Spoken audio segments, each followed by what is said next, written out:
Hello, everybody, and welcome to the A-Leagues of our own live stream watch along for Irankunda's debut. We've dubbed it. We weren't quite sure, obviously, if he was going to start or not. Raymond said he was going to play. Turns out he's in the starting 11, which is very exciting to see.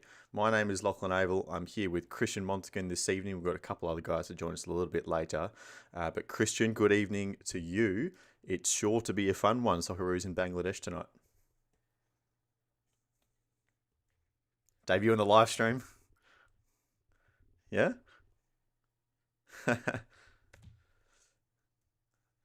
Ah, look, I mean, it's always difficult traveling away in Asia. We've said that, for the Mariners this year as they've gone away, but yeah, you'd imagine it would be a pretty convincing performance. Hello to everyone who has joined in the stream already. We've had lots of people jump in even before we got underway, so thank you for that. Please let us know where you're watching from, what your predictions are for the game, how many goals the Socceroos going to win by. We hope it's a fair few. It really should be against a team like Bangladesh. No disrespect for them, but Christian, I was there at Amy Park for the opposite leg earlier in this qualification series, and it really was just pure dominance from the Socceroos. You'd find it hard to believe that would be anything but that tonight as well.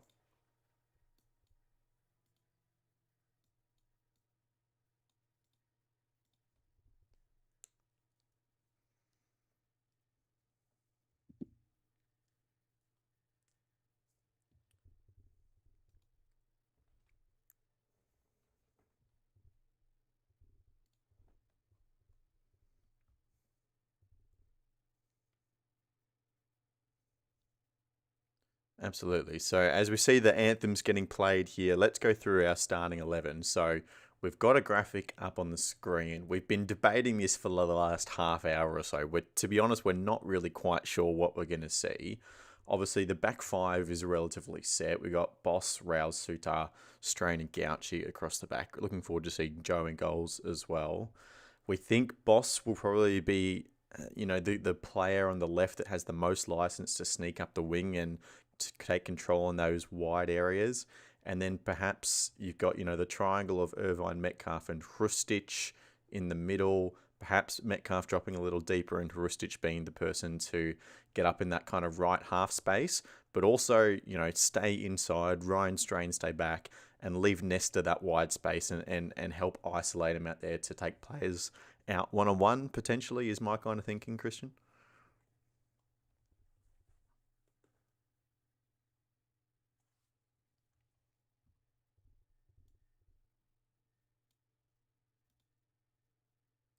Well, look, Yengi, we've kind of got there on the left just for a little bit of balance. He probably plays more centrally.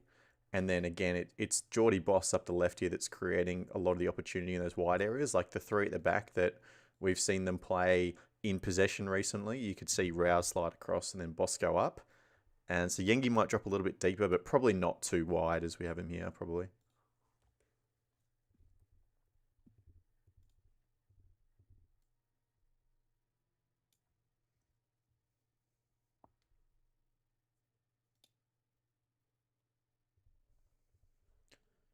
So yeah, this will be interesting. So you know what? We're gonna have a fiddle around with this little team graphic I've got here while we're waiting for the game to kick off. Let's start with out of possession. Okay, so I think Graham Arnold has gotten very used to this 4-4-2. We know that Metcalf can play out in the wide, so I see him going out to the left, Irvine, Hrustic in centre midfield, Irankunda dropping deep as well. That's going to be more defensive responsibility for him than he's probably used to.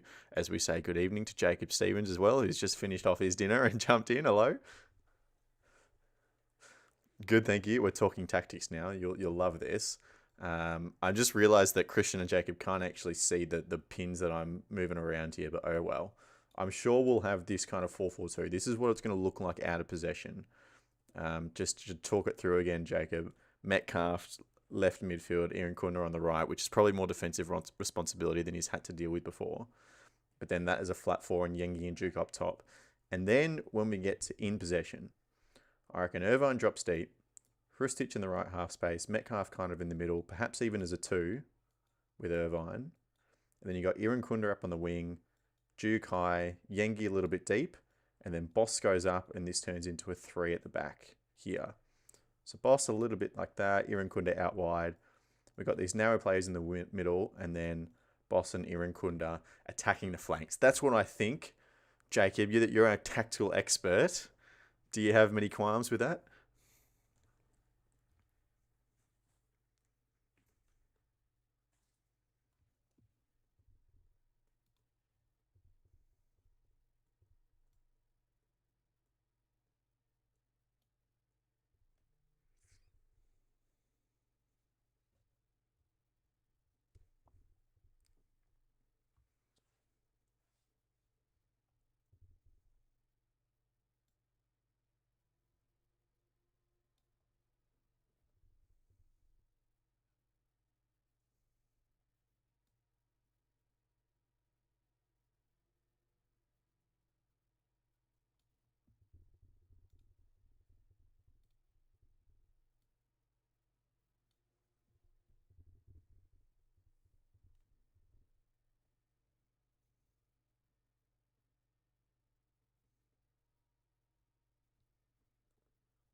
Mm.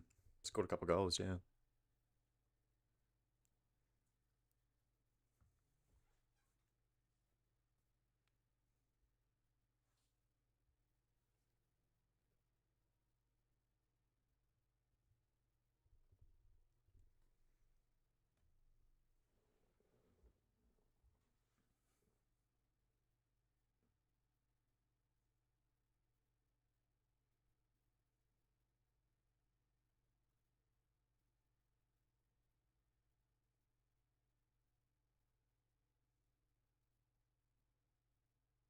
Yeah.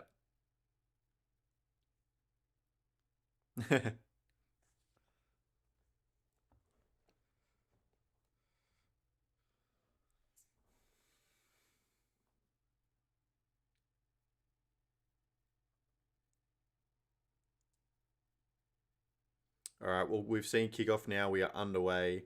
How many goals is Irankunda picking up today? I think that's the key prediction we're here to make, aren't it?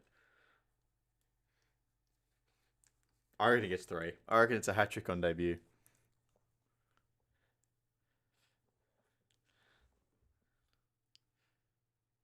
Oh, geez, Irvine allowed to take it with his feet off a set piece.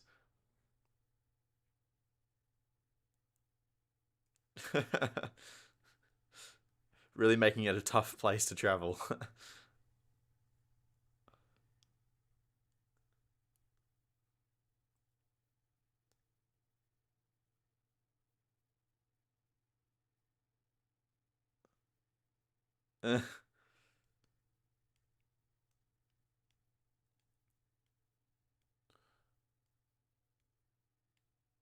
Okay, so let's see. Get possession. Geordie Boss is immediately going up the left. Does look like a three. Single pivot with Jackson Irvine.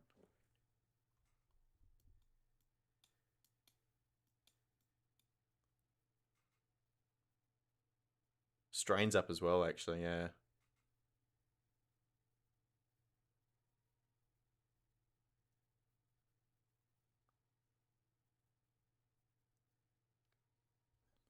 Oh, breaking away already. Corner. Okay, so now we're saying Strain up there, maybe Boss there.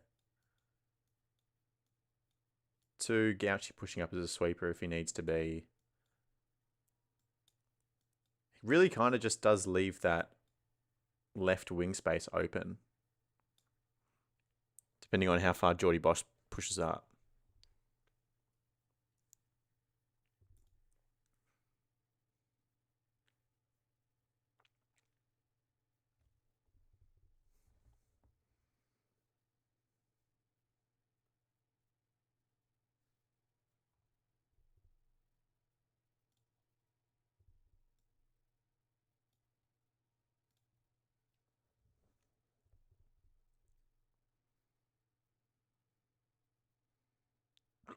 Ooh. Yankee, decent chance in there.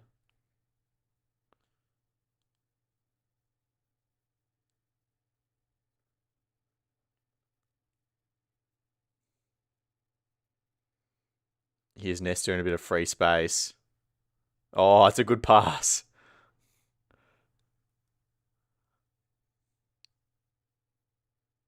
Oh, yeah.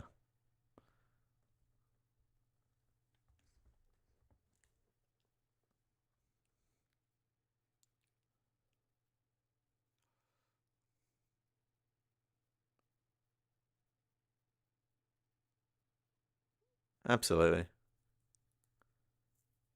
He's going to have to do that, right?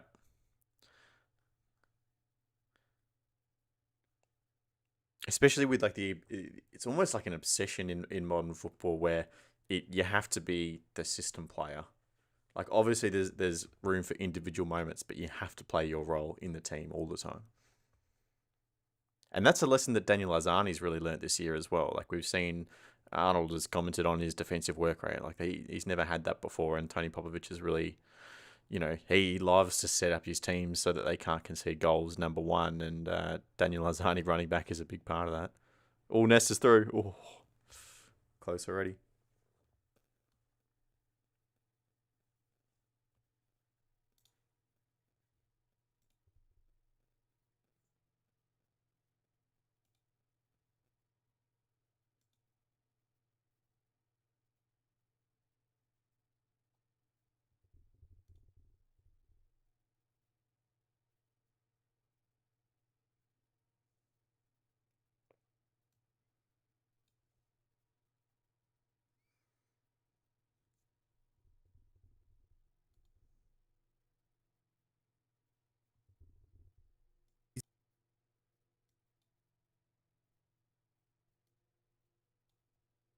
Hmm.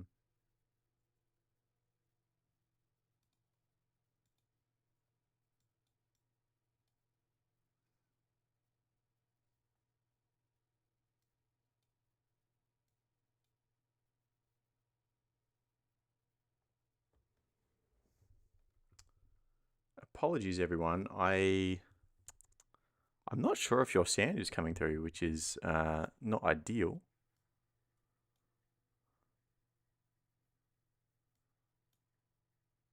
I don't think your debut started. I don't know. I don't think I've heard either of you. Ooh, interesting. Okay. Apologies, everyone listening. Jacob and Christian have made some very entertaining points that you have not heard. Ooh, okay. Well, that's a little bit concerning. Let's try to figure this out. Uh, which is interesting because I can hear you fine. Which is, yeah. Keep talking though, just so I can hear some stuff.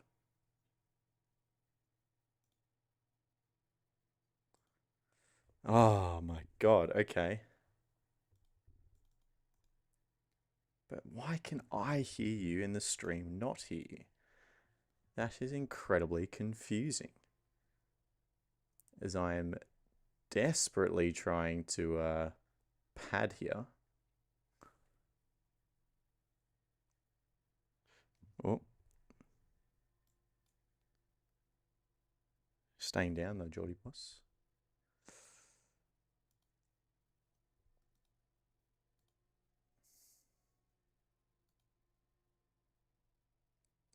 Hmm.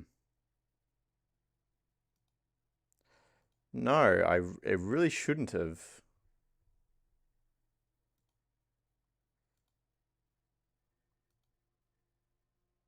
How about now? No. Well, I can, but I see the levels are not going up. But I shouldn't be able to hear you.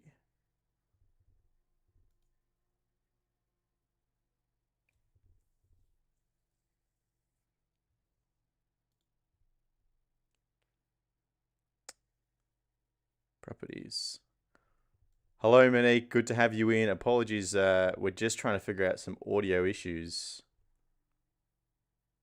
You know what? I'm just going to turn my broadcast to mute.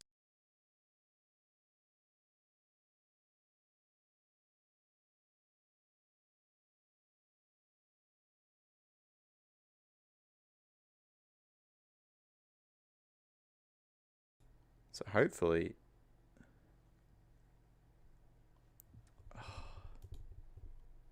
yeah. So I'll turn my commentary off because that's why I've been fiddling with all these settings. Desktop audio. God. Speakers. Yes. Inputs.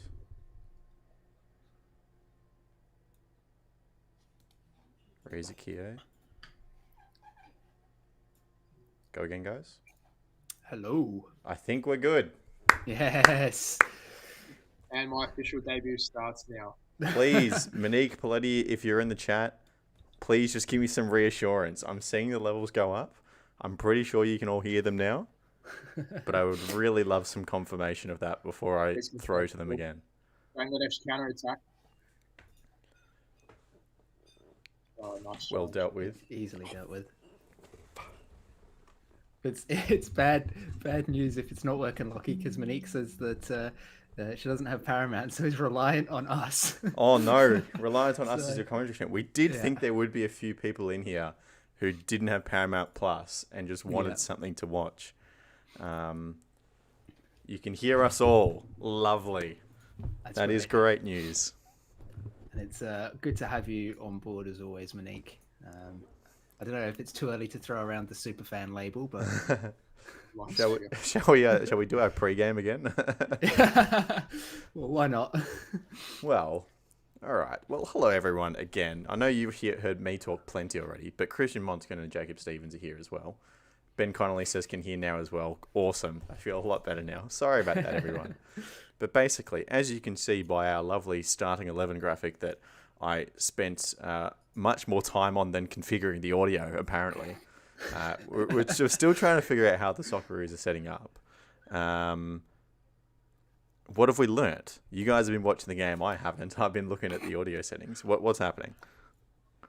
Irankunda is just doing whatever he pleases, basically. It's what I've seen. He's come inside, he's stayed wide, and it has been a lot of, what we talked about, but nobody could hear in terms of rotations of players dependent upon, a select few. So the likes of Geordie Boss getting up early means that, there's sort of a slightly deeper back two in possession.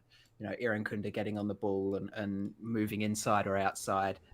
There's a lot of reliance on the striker pairing of Yengi and Duke then to figure that out and go, right, okay, one of us has to drop to give him space. One of us has to lead the line so that, he's not just caught offside every time that we go forward, that sort of stuff. So there's been a lot of those rotations. The best chances have really come from just patient, smart football.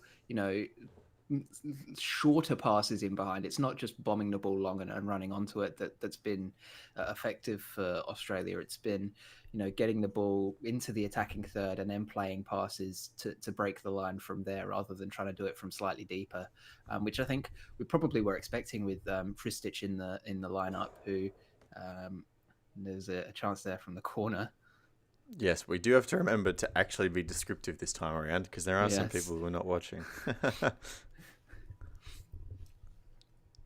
But so the ball's actually progressing quite nicely through midfield with Rustic in there. And Christian, you said before as well that if you're going to pick a game to experiment, this is probably the one to do it, hey? Yeah. Yeah, definitely.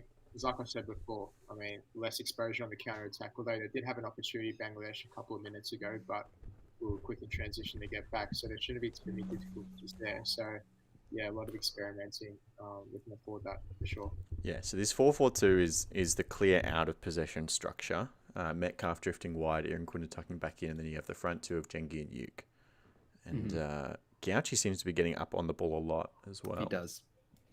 But it's very much a back two, and then sort of this asymmetrical double pivot where Strain gets up a little bit, and Irvine playing as the line six. And then you're playing Boss higher than them? It's strange because he's doing a lot of work. He's almost doing the work of a box-to-box midfielder on the wing, so it's quite wide. But in possession, he does tend to get it a little bit higher than them. Yeah. I mean, as much as it's frivolous to draw dots like this in modern football systems, it's nice to have a little bit of an idea. So we have, yeah, you're right. So Strain and Irvine kind of playing in those midfield kind of ball progression roles, just Strain wider. And the ball's coming down now. And then, yeah, you see Boss almost hugging the touchline like a winger. Mm-hmm.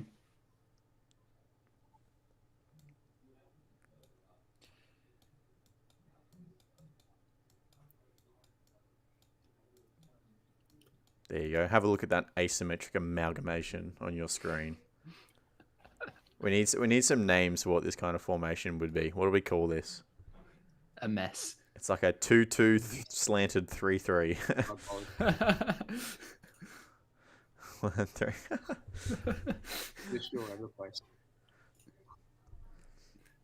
This looks like a treble-winning football manager lineup, Jacob. It does look like something that you just put together when you're a bit bored. Yeah, it's like I've been winning too many games. Let's make it difficult for myself. But I mean, it's important to stress as well that this is the in possession formation that we're talking about. As you mentioned, Lucky, It's very much a 4-4-2 out of it, which isn't too surprising given how crazy things get in possession now in modern football. Defensively, structure is still very, very important there. And things like a 4-4-2, it's very easy for players to understand positioning there because you just go, right, 2 central midfielders, the 2 wingers drop slightly, and you've got your back 4, and it's nice, keeps things nice and simple, relatively compact and very well structured. Especially for an international team where you don't have that much time to train those kind of structures. 4-4-2 makes it very easy. That's right, yeah.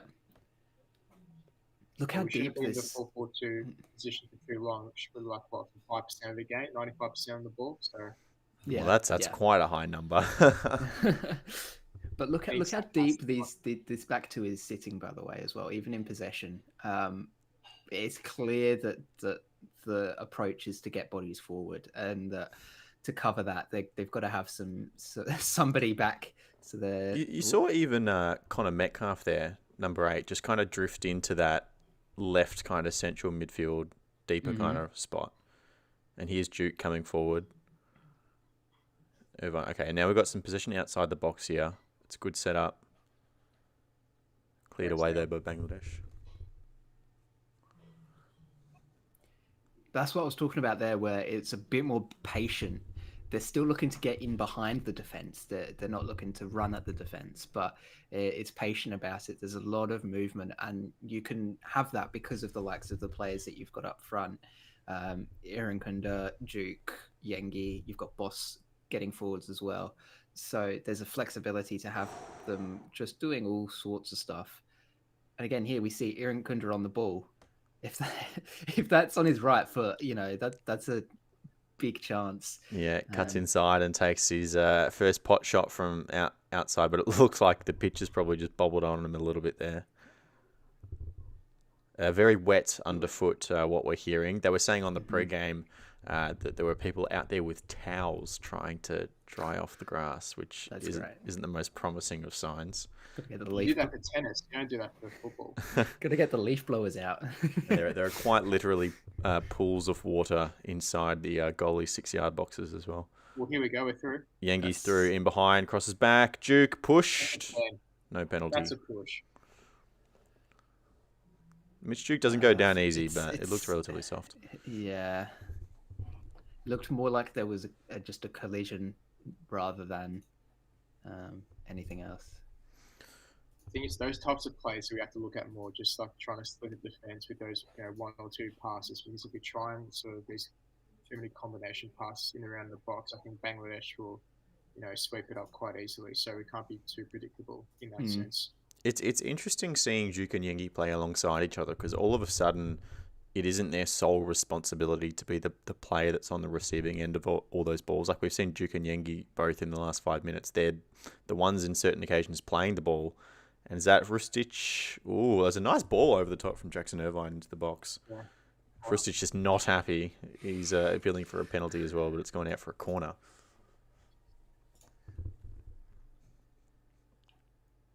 Now, I have prepared a list of talking points again, and the first one on my list was predicated by the idea that Irankunda would be coming off the bench. But I did want to ask both of you for your opinions, and how long will it be until Nistri Irankunda is, a regular starter on the right wing for Australia? We know Martin Boyle is probably the other player competing for that position, perhaps Daniel Arzani as well, if you want to consider this squad. But Christian, it looks like Irankunda's got the nod straight up here. Yeah, but again, it's against Bangladesh. I mean, if you come against the likes of Japan, for example, is he going to be starting? It just depends on these next few performances to really judge. See, he's just like one of the most purely talented players that Australia has. Yeah. I say just start him. Like, I know he's young, but just do it.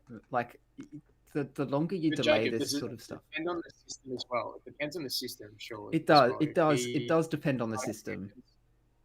But I mean, there's a case where, the Socceroos have been crying out for a player like Irankunda for so long, to just have somebody who can just make a chance out of nothing, hit a shot from 40 yards and it, go in the top corner. Like, just at some point you've just got to back the player, That's why we're not disputing he shouldn't be in the squad. Even if he comes on as an impact sub in the last 20 minutes in a big game, for example, that can still work, to our advantage. Doesn't, necessarily at his age have to start, every game. So, yeah.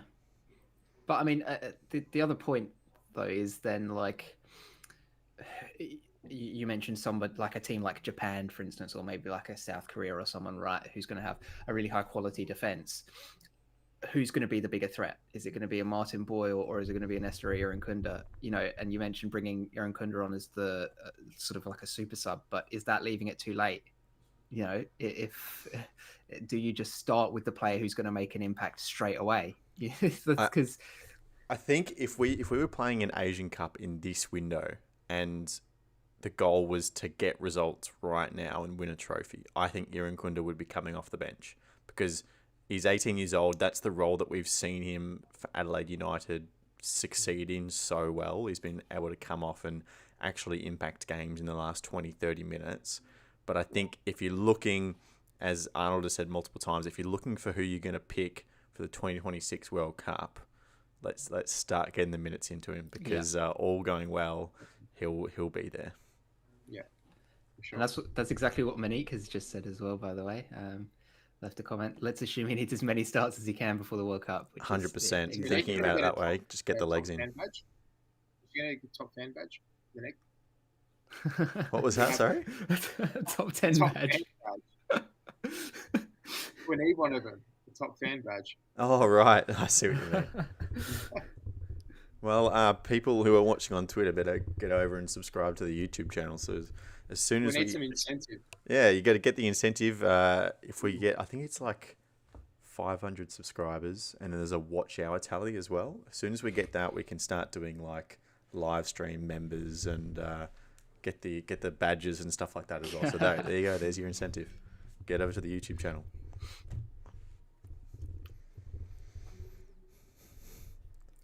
So 20 minutes in, Jake, and we haven't scored a goal. What is the holistic problem in the development of young Australian footballers?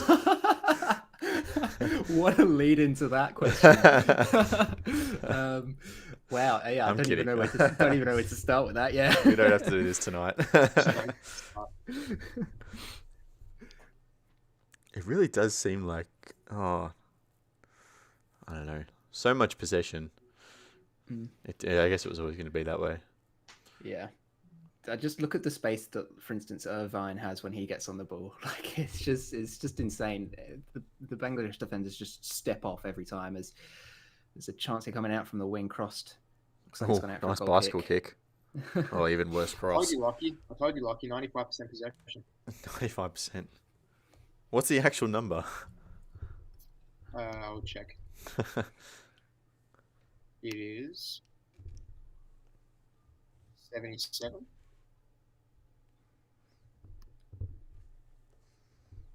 77%. Monique says, do we think Quoll could have had a bigger impact if he had more experience last World Cup? He almost scored a goal that drew against the eventual champions. Yeah. I think, yeah. I mean, I think- Qual was in a situation where, like, if you're looking at the Nestory storyline, like, you take Nestor at the end of last season, so 12 months ago, that was when Garang got picked for his World Cup. It was he made a few appearances on the bench. He hadn't even had an A-League season where he was a regular starter.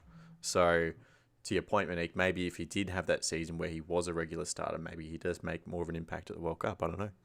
It's a good question. Can you imagine if Qual scored that goal though against Argentina? Like his career could have, perhaps taken a different turn. Imagine a bigger club coming in. A bigger club than Newcastle United. Come on. Yes, Real Madrid come calling. No. For one goal against Emi Martinez. Stop Argentina from winning the World Cup. I mean, come on. If that doesn't warrant Real Madrid coming, I don't know what is. Oh. Gee, that's a sliding doors at moment and a half. Yeah. But, I mean, is he going to get a game at Newcastle, do you reckon? No, he's not even close. He looked well off the pace when he played in Australia a couple of weeks ago. And it hasn't been all his own fault. There's been lots of club problems at Volendam in the Netherlands. Yeah. So, look, they probably give him another 12 months on the loan, but he really has to impress. Otherwise, why would they give him another deal, really? Yeah. It could be a case, one of those cases of he comes back to the A-League again because he just needs somewhere to get minutes. Development league as well. It's not like Holland's like, a dud or anything. Like, they're really good at developing young talent. A lot of Australians have gone over there, in the past few years. So, yeah. It really was the team, wasn't it? Yeah. Paletti says Socceroos already had 2 goals by this point in the reverse fixture in Melbourne. Why does Graham Arnold need to be sacked? Discuss, please. Settle down. Paletti being as rational as always. Here's a more holistic question about coaching as well. Good ball in behind there. That was Irankunda far post. Irankunda making a run at the far post. Just unable to control, goes out for a goal kick. I feel like Jacob was ahead of me. What was that? Jacob's stream, it's ahead of me. Oh yeah, well, no, because Jacob, before you came in, we synced out, so you just have to pause for 3 seconds. Pause for a couple of seconds, and then restart, and we'll be in sync. But in terms of coaching, I think the longer a coach stays in a job, the more people forget about the context in how they entered it. And Graham Arnold became the Socceroos boss after managing quite literally one of the best, if not the best, A-League side of all time. And I know we've talked about the Mariners this year being the best team. I think they've had the best season in terms of their treble. But that 2016-17 Sydney FC team, the way they played football, their only comparison is Barcelona of old. The Mariners don't come close to those two teams. So Graham Arnold came off coaching that Sydney FC team. And then, we're here, 7-8 years later. And, people are complaining about him playing the way he is. And I just think, I know it's been a long time, but there's still got to be a good coach there. I talked about moments of Qual scoring that goal. Imagine if that, penalty shootout went the other way against Peru. Like, we called for his head, he would have been sacked. He wouldn't have been the coach of course, anymore. Yeah. So many fine margins, for error. And, fortunately for him, it paid off. He had a good World Cup and, deservedly so, he stayed on because of that performance. So, Duke doing well to drop deep and release Boss there. And that's a good ball in to return to Duke as well, but puts it behind for a goal kick. Just good work from Duke there to recognise that there was that gap between the centre-backs and to just continue his run. He did well to get the ball out wide to Boss in the first place, but to continue his run and provide that option in the centre of the box was fantastic. Just a shame he couldn't quite get his head onto it properly. That's a decent chance there. And honestly, actually, you'd expect him, looking at the replay, you'd expect him to do a lot better than he did. That was... I don't know if you saw during the week, but when he got into camp, Mitch Duke did an interview. And part of it, they asked about his playing time in J1 for Makita Zelvia, who he's been coming off the bench pretty much every week since he's been fit and scoring a couple of goals as well. And a couple of the quotes in that story was about the fact that he hasn't been getting the game time he wants and that he'll speak to the club. And then apparently there were a couple of news reports in Japan saying, Mitch Duke is considering his options heading into the the June-July transfer window. And then I saw him on Twitter, his actual personal account, replying, just saying, no, I'm happy. The reporter asked some tough questions, but it's all good. I'm going to fight for my place. It's Yeah, I remember listening to Stefan Mork on, I can't remember what podcast it was. It wasn't Football Friends though. I can admit that. Oh, then it was off air. Yeah, and he was talking about how like different it is in Japan, because it's like over here as a football player, you it's just a job basically for them, Mm. but in Japan it's like being in Europe, and everybody knows them, and there's this whole big sort of circus around following football and the sport and everything that's going on. So it's sort of that this Mitch Chuk scenario is kind of similar to that in a sense, in that that's an Oh, it's outrageous gone effort. in. Oh my A goodness. wicked deflection, a long range effort from Aiden Hrustic, I believe. Has it come off a it Bangladeshi looks like defender? it looks like it took a Very well. deflection. Oh, Yeah, it's definitely touched massive deflection. someone. That That was a is an massive deflection. outrageous hit from him though. I mean, just the idea to even take a shot from that range is just insane. You'd And expect it's that from come off. Irankunda. You would. Maybe he's been doing some in training. Here we go. Irankunda on the wing, cuts inside, plays to Hrustic. A long take a way deflection. out. Oh, and yes, the defender on the edge of the box. So the shot's been taken from about 35, 40 yards out. Not looking overly troubling, travelling along the ground. The defender's tried to deflect it, I don't know where, but is just popped up off the thigh and looped over the keeper. And that's a tough way to concede your first goal. That was Yeah. going off target as well. It was, yeah. That was. It was definitely not troubling wherever it was going. Well, and the keeper had that post covered as well. So even if it was Yeah. going on target, the keeper would have gotten that. So it's just one of those ones where the chips fall up that way. It's like the Goodwin goal against Argentina. in I the was World Cup, literally just about to bring that It's- up. It was fresh in my mind. If you've got to take the shot to have a chance to score the goal there, and Yeah, you do. that's exactly what they did. And to be fair, it's been coming, right? Like, I mean, Australia have had almost all the possession. They've Yeah. had the chances, although none of them have been particularly troubling for Bangladesh. They've definitely at least created chances, and this one, I wouldn't even call it a chance. It was just a speculative effort, and happened to come good. So it'll probably go down as an own goal. That I'd be surprised if You they reckon? give that to I wonder if it Rosic. was on target. Do we have a reverse angle to determine its trajectory? The angle behind the goal didn't look on target. to me. No? Okay. So own goal, it is 1-0 to Australia after half an hour. Talking about goalkeepers, of course, Matthew Ryan, a slight niggle, nothing too serious, but he was rested during this camp. In comes Joe Gauci, got his move from Adelaide United to Aston Villa in the A-League mid-season transfer window. So the question I have for you, second up, guys, is between the two of them, Joe Gauci and Matthew Ryan, how long before a changing of the guard between the sticks for the Socceroos? Well, it has to depend surely about Gauchi's playing time at the moment. Leading into the World Cup, if Ryan's playing, more competitive football. But even then, I mean, Ryan wasn't playing much, and Arnold still picked him. So you'd have to think that Arnold's going to stick with his guns and just go with the more experienced veteran in Ryan. And Gauchi's time, I think personally, will come after the World Cup in that next cycle. So, I mean, yeah, what do you guys think? I do agree in parts, like, especially about the game time. I mean, it's silly to play a goalkeeper who's not been playing, but I do think that we've seen Gauchi's talent, and Aston Villa have clearly seen it as well. And I don't know. It really depends on how Ryan goes. I mean, if he's injured, it's obvious that Gauchi's going to come in. But if he's not had necessarily his best performances of all time in the last couple of seasons, where he's maybe struggled a little bit at club level more than he would have liked to. And now all of a sudden you've got some challenges flying in the centre of the park here. So the pitch is really getting dug up here. And I also love, by the way, on that right side of the ground, that at this level of football, from the camera angle, you can see the cars parked behind the fence. Yeah. Well, I think one of them just got absolutely clattered by the ball there after that shot. That's very park football. That's amazing. The crowd's getting rowdy as well on these little counter-attacks. Yeah. Yes, Joe Gauci not very tested in that instance. Look, it'll be interesting to see where Matt Ryan ends up because Mm. he's off contract to AZ Alkmaar. The rumours out of the Netherlands is that they offered him a 1-year extension, which he has not accepted, at least of yet. I'm not sure whether that's an outright declination. But it looks like he's, looking for other options of where to play his club football.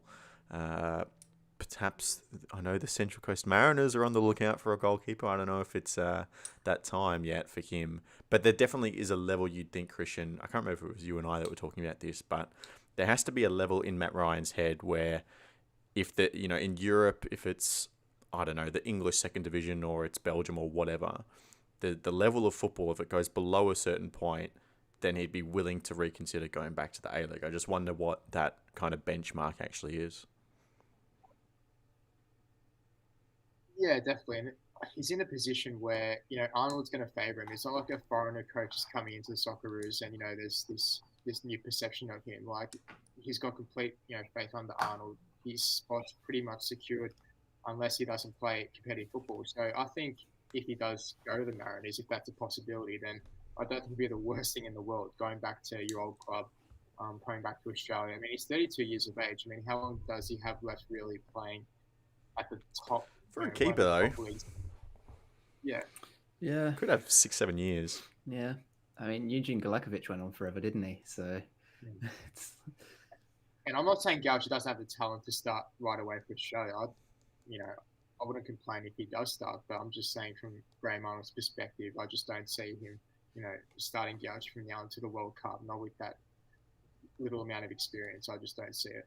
Mm-hmm. Nesta getting caught in circles a little bit, but holding onto the ball. A few flurries, but nothing massive so far from him. Nope. I mean, technically got the assist, right, for the own goal, so. Sure. I would argue Frustic got the assist. Frustic got the assist. Okay, well, hockey assist then for the... the second assist. Yeah. Of course, the other storyline in terms of competitiveness in this window is that we are currently 0.06 FIFA rankings points behind South Korea. Now, that is important because they are the third ranked team in Asia and we are the fourth as Nesta's cross gets put out for a corner. And so in the next round of World Cup qualification, there are 3 groups and the pots are all split up by ranking. So if we crack the top 3, that means we avoid Iran and Japan in the next round. But if we finish below Korea, we will get one of those 3, being Japan, Iran, or Korea. So we have to win both of our games. And then Korea, who play tonight at 10 p.m. Eastern Australian time, I believe that's against Singapore. And then they have another fixture in a couple of days as well. And if they drop any of those points and the Socceroos win both games, then we'll jump them, which is, I guess, important. But at the same time, Christian, we're already progressed to the next round. And it's a good time for experimentation as well.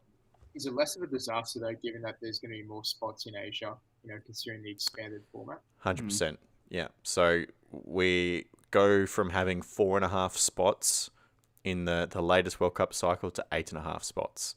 So realistically, as long as the numbers don't go down for the major tournaments, if Australia ever does not qualify directly for a World Cup, that's a bit of a disaster. From here on you in. don't see it in the near future, especially with Irankunda and these talents coming through. Yeah. Well, I mean, you're the so-called predictions king, Lockie. So let's hope that that's a prediction that doesn't come off. Look, 8.5 spots. Like we'd have to be losing qualifying spots to the like of Thailand. Who were those other kind of middle-ranked nations? Like Iraq. How does the half spot work? So if you finish, where do you finish in the group to go into that playoff? So the half spot ends up in that intercontinental playoff that we've obviously gone through a couple of times now. So the next phase has 3 groups of 6 teams. The top 2 of each group go directly through, so that's 6 spots, which leaves 2.5. And then I believe the 4th round is 1 group of kind of the middle 2 teams. So if you finish 3rd and 4th in the next stage, you go into that next group. And then from there, the top 2 of that group go through. And then either there's a playoff between third or fourth, or third just goes straight through to the Intercontinental playoff. So there's a few kind of mechanisms to catch up if you don't have, if you like fail in one particular group. But we really shouldn't be going through that gauntlet as Australia. Yeah. Intercontinental, is that South America? Have they confirmed that yet, or? That's a very good question. I know, doesn't it alternate? Perhaps it does. Yeah. The other toss up there is Oceania used to only have a half spot, but now it's a full spot, and I don't think they got an additional half. So. Yeah. So it's definitely being twisted around some way. Yeah. But the bottom line is that we're safe, surely to qualify. 100%. We're in. You can book the tickets to America already, I'm telling you. Ooh, that's a bigger shout for a penalty. Boss has gone down again. Geordie Boss is not happy. That definitely looks interesting. I'd be keen to see the replay on that. He's still remonstrating. Because that was a 3 versus 1 on him there. 3 versus 1 whilst a Bangladeshi player is still the one on the ground. Yeah. Boss has walked up and limbering on away. Oh, it's not a good look. He's been absolutely clattered by 3 players. The ball is passed. I don't know. Jackson Irvine plays the ball in. Boss, does he get a touch on the ball? He's cleaned up by the guy behind. That's the key one to me. Okay. He gets clattered there. He does get the first touch and then he's clattered by 3 players. Just 4 pins just rolling over. Right at the same time.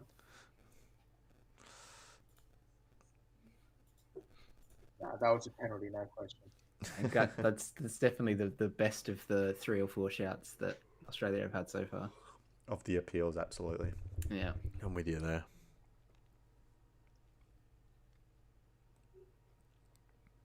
If only we had VAR in the AFC second round World Cup qualifiers. If only we had Bangladesh's active support. Out in numbers. Interesting thing on VAR, actually. And I promise this won't be a boring conversation. Oh, God. But the AFC have actually, they're restructuring their club competitions as of next year. They're actually committing to introducing VAR in all of those club competitions. And the language I heard was all. So now there are actually 3 competitions. We've talked mainly about 2 of them. The Champions League Elite, which always had VAR. But the Champions League 2, which is similar it's a little bit more competitive, but similar in level to the AFC Cup that the Mariners won. But then there's also a third league called the Challengers League, which is specifically for developing football nations. And it's going to cost a lot of money to get VAR for those teams in developing nations. So I'm not sure who's paying for it. If the AFC are going to do it themselves. Maybe they're just going to set up 1 camera on the sideline. Maybe. And have 1 monitor. So FIFA are also coming up with a new VAR product they're calling VAR Lite, which is essentially a budget option for VAR, which I'm sure is less camera angles. It's just an iPad. Maybe it's just an iPad on the side of the screen. And, if the crowd noise gets above a certain amount, then the referee goes, I might have to check this one. But they're coming out with a budget option. The goal line technology, I reckon they're Robbie Slater down to Bangladesh. Yeah. So there's an iPad on the side of the screen and just 2 Robbie Slaters watching the goal line. That'd be iconic. I like that. But yeah, no, they're getting all VAR. And of course, as I move down the list of our questions here, I'm up to slide number 6. You're getting a little preview. There you go. The Premier League clubs are voting to get rid of VAR. Do we still want it in Australia? That's my next question. I am going to abstain from this conversation. I know done? Christian has some very strong thoughts on this subject. I mean, when VAR first came in, I was pretty much all for it. Because I thought it would just eliminate all of these, bad calls. We're going to get 99% correct, but it's just been anything but. Especially in Australia, though, I just feel like the referees here, I don't know if it's the interpretation of the laws or the game. There's just too many grey areas, just too many wrong decisions. Like some of the red cards given this season were just appalling, honestly. And the VAR just... Oh, that's a wicked ball. Mitch Duke unable to capitalize. It's all about, interpretation and there was no sort of right or wrong. So if that's going to be the case, then what's the point of having VAR in the first place? I'd get rid of it personally.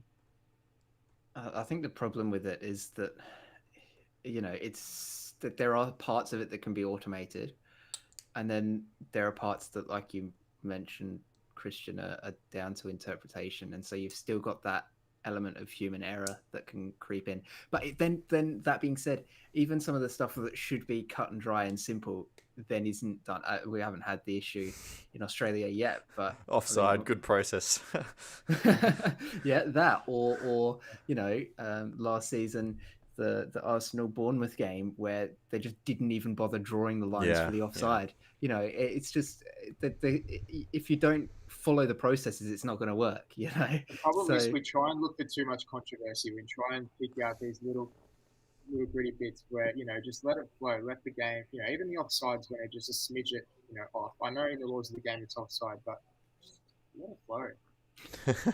But then the other counterpoint to Jacob, your argument about the processes is, as soon as you put in the processes that eliminate like an acceptable percentage of errors, well then the time it takes for every single review to happen becomes dramatically longer, and then that's a very common frustration as well. So I don't think it'll be accepted. I as well as you, Christian, was a big fan of it when it came in. I still kind of believe in its potential, but I'd like to see it reined in a little bit. Take it for offsides. We're going to have semi-automated offside in the Premier League next year. That'll come to the rest of the world eventually. Get goal line technology, and then my opinion is that you leave all of the subjective decisions to the referee on the field, and then if there is a VAR in a room somewhere, then they can assist on specific matters of facts. For example, was a handball inside or outside of the box? Did it actually hit someone's hand? Was there actually contact to a certain like to the head or something like that? That's where I agree with that. And then I think with things like fouls and that, leave it to the on-field decision, and then if you've got an issue with it, you appeal it, and it goes to the tribunal anyway, where they can then spend as much time as they need to actually look at it to determine, what the correct thing is. Because, okay, yes, it might ruin the game if it was the wrong call, right? But it's also the case of you're not ruining the game by having 20 minutes spent, with VAR going over every angle to see, where the studs touched and, what happened here and there. If it's stuff that can be done quickly, like you said, Lockie, was it inside or outside the box for a handball, or was the foul inside or outside the box, that sort of stuff. Yep, all for it, happy. Stuff you can automate. There should be no reason that things like offside and goal line technology aren't done automatically, or at least semi-automatically, as with offsides in the Premier League, like you mentioned. And then the rest of the stuff, that's just the case with football, is that there's a lot of stuff that's subjective, and you can get rid of all that, but it would become the world's most violent sport, so they've got to draw the line somewhere, and it's worked for 200 years. So well, work is a subjective term, but yes, as Harry Suter puts his header over the bar, and just before the promised arrival time of half time, Will Booth into the chat. Good evening. I snuck in there. Hello. Hey boys, how we doing? Very good, thank you. That's good. Luckily, now you've come in a little bit late, so you've avoided all the audio technical difficulties, which is good for you. Now, we may not have been able to hear Jacob or Christian for the first 15 minutes or so of the show, but we've got it figured out now. We're all good. Okay, all good. Chuck says, how are you going? This is my first time on the channel. Chuck, thank you very much for jumping in. We have shade under 200 of you watching at the moment, which is great to see. Let us know what you think of the game so far, as Jacob, the halftime whistle, has blown. It is Australia 1, Bangladesh 0. A very lucky goal as well that I look forward to seeing Will's reaction to as he catches up on the highlights. But not quite the dominance, at least in front of goal, that we were hoping for the Socceroos. No. And I mean, Bangladesh have sat back, let Australia have the ball, as I think we probably expected. But it's just been a case of unable to craft really good chances. Mitchell Duke probably should have done better with the 2 or 3 chances that he's had in the air. Those are the sorts of things that you want him to hit the target with at the bare minimum. And instead it's a glancing header, or he's trying to header a ball that's at knee height, and just weird little things like that where it's not quite falling properly for him.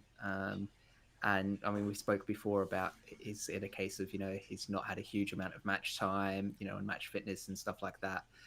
That could be part of it, but it's also a case of you've got to take these chances, and especially when it comes to, I mean, they've qualified for the next stage anyway, so it's fine. But when it does come down to those do or die matches, you have to take those chances. And Duke so far, I think, has been in particular the weak spot, I think, up front, because he's just not been able to get his efforts on target. Now, Chuck, I'm not sure if this is deliberate wordplay for you, but he says, I'm a Sydney FC fan, by the way. Good to see Arnold has finally woke, spelt W-O-K-E, up and picked a young squad. Will, there has been plenty of youth in the team. Nesta's starting. We got Daniel Arzani on the bench as well. Geordie Boss starting at left back, which a lot of people have been calling out for as well. Yeah, it's honestly, looking at the lineup before the game, it's such a good cohort coming through that, like, I think we all have kind of reasons to be excited for. There's strength in every position.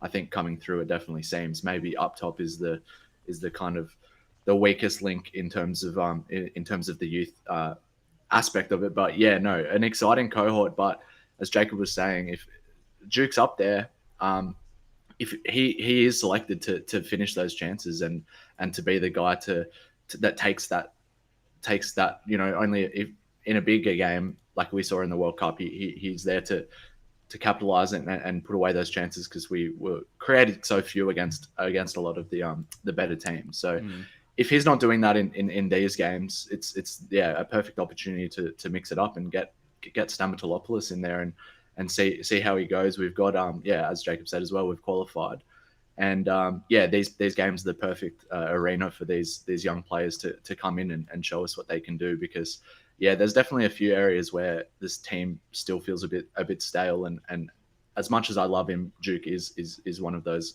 guys. So be interesting to see if Stammer gets some minutes and how we play from there.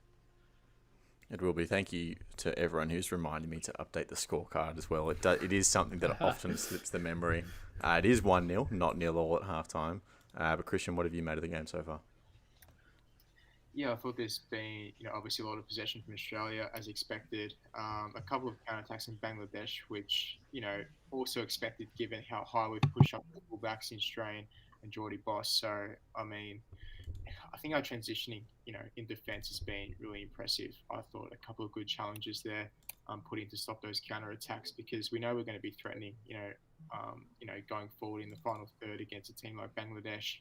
That's obviously no surprise. I'm just more concerned about, how we react, in the back line when we don't have much of the ball, because that can be a test sometimes, when you've got so much of the ball and then all of a sudden, you're just sort of caught out in a split second and you've got to defend like that, especially on the counter. It can be very difficult. So I'm just watching out for those little things in particular. So yeah, all in all, positive first half. All right. I'm reverting back to the automatic scoreboard. I'm making a decision because the complaint we have with this is obviously because we're all in different places. Our ability to sync up our feeds is quite poor, and the score, the automatic score, often comes through before we see goals on our own screens. But as it turns out, I'm hopeless at entering the correct score in any way, so I'm just not going to look, and we can deal with it that way. Well, so at least it's not as important a match as it was with that Abdish Attar game, where you just forgot to update it the whole game, and it was just at 1-1 the whole time. That is true. It's just there was the worst was when we did the double header of on the final round of the A-League season with the Mariners and the Phoenix both playing. We had 2 games to keep up with it. That was a nightmare. But there you go. The score will automatically update itself. So don't come crying at me. Chuck says, I think we should have moved on from Duke ages ago. He's simply not contributing enough goals. It's interesting because we've seen a couple of times now, Will, playing two strikers instead of just the lone guy that it was at the World Cup. It was often that kind of 4-5-1 Duke, very isolated, not really getting on the ball very much, and just being the guy to finish things off when we got up there. But now it's two. He's often the player. Well, not often, is probably the wrong word, but at times he's responsible to come deep and set his partner up as well, and they're required to play a few more kind of assisting roles rather than just being the guy to finish it off. Yeah, as I was alluding to before, he's the output player, and if he's not got that to his game, and if he's not finishing the chances, then yeah, he's not adding much else to the team, to be honest. And I think Yengi filled the role when he was even up there on his own in previous games. We saw that he is a more dynamic player and can drive at players, take them on, and then also release his teammates a bit better and just more of a well-rounded player than Duke, who's maybe a bit one-dimensional.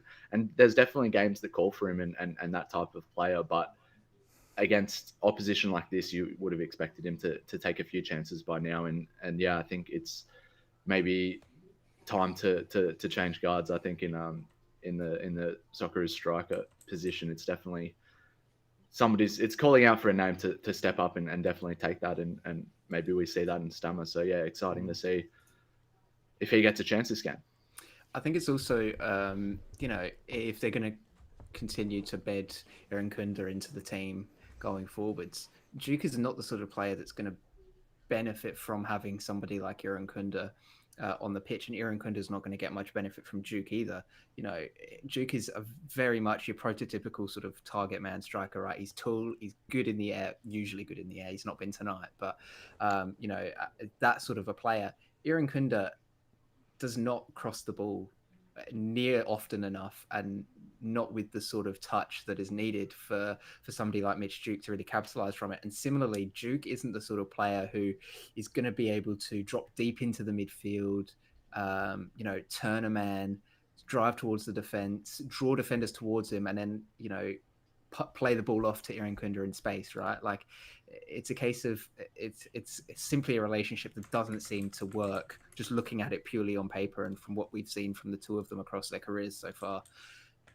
I think if you're going to continue to go with Irankunda out wide, Duke probably isn't the best option up front, simply because they just don't. I don't think that the two of them, the players that they are, I don't think that meshes well in a team. I think, don't get me wrong, I think they're both fantastic players, right? I'm not saying that, Duke's rubbish or anything like that.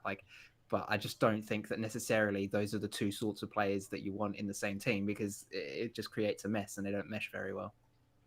Christian, we just got to look at the substitutes list for this game. Is there anyone who you want to see come on in the second half and change things up a little bit?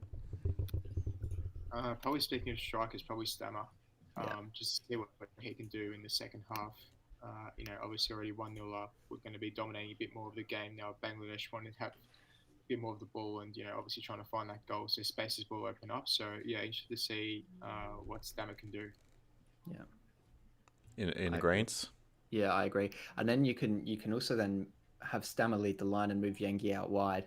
And while that does limit what Boss can do a little bit, right, because he's been getting up forward very early and very high, it does sort of create then a more typical 4-3-3 in a way, and Boss will still have that freedom to get up and overlap and do that sort of stuff, but it also just means that there is that consistent presence out wide that Yengi would provide if he sort of moved across slightly. And we know that Stammer is more than capable of leading a line on his own, and then again that then creates a little bit more space for Irankunda, right? Because there's not the two strikers up front. If he wants to come inside, there's only the one player that there's only the one of his teammates that's also in that same sort of area. So there's less congestion, things like that. I think that it would be a good move, swap Duke out for Stammer and then have just Yengi shift a bit wider. Yeah, I'm very keen to see Daniel Azani as well. I hope he comes off the bench. Point. I'm not sure where he fits in the system they're playing tonight. He's probably a straight swap for Irankunda a little bit later in the game.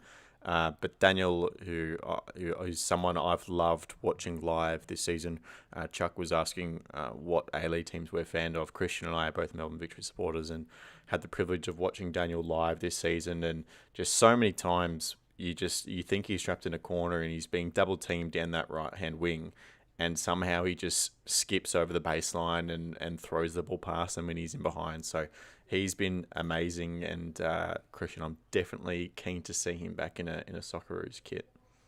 Yeah, definitely. I was just thinking before, who's he going to come in for? Yeah, probably Irankunda, you're right. Just that straight swap in, maybe, I don't know, 60th minute mark, maybe less. Who Yeah. knows, maybe around that time. But yeah, I mean, I've just sort of questioned a bit his productivity in the final third. I know he's been much better this season compared to previous seasons, but it'll be good to see if he gets a goal or two just to boost his confidence again in the national side to sort of give him a sense that, he belongs there. See, how do you define productivity though? Because if you look at his goals and assists, they are below where they could have been. Yeah, But I know, but for two different, very different reasons though. Because the goals, that's a Daniel problem. He has really struggled to put the finishing touches on chances himself. But if you look at his XG numbers, like his expected assists and the amount of XG he creates for his teammates, his assist number is well below where it should have been. There's just so many times I can remember in my head where he's played the ball and you've got 3 or 4 victory attackers with their hands on their head because they can't believe someone hasn't tapped it in. So I think his teammates have let him down a little bit in that department in terms of productivity. yeah, I'm not trying to take away from, the season he's had.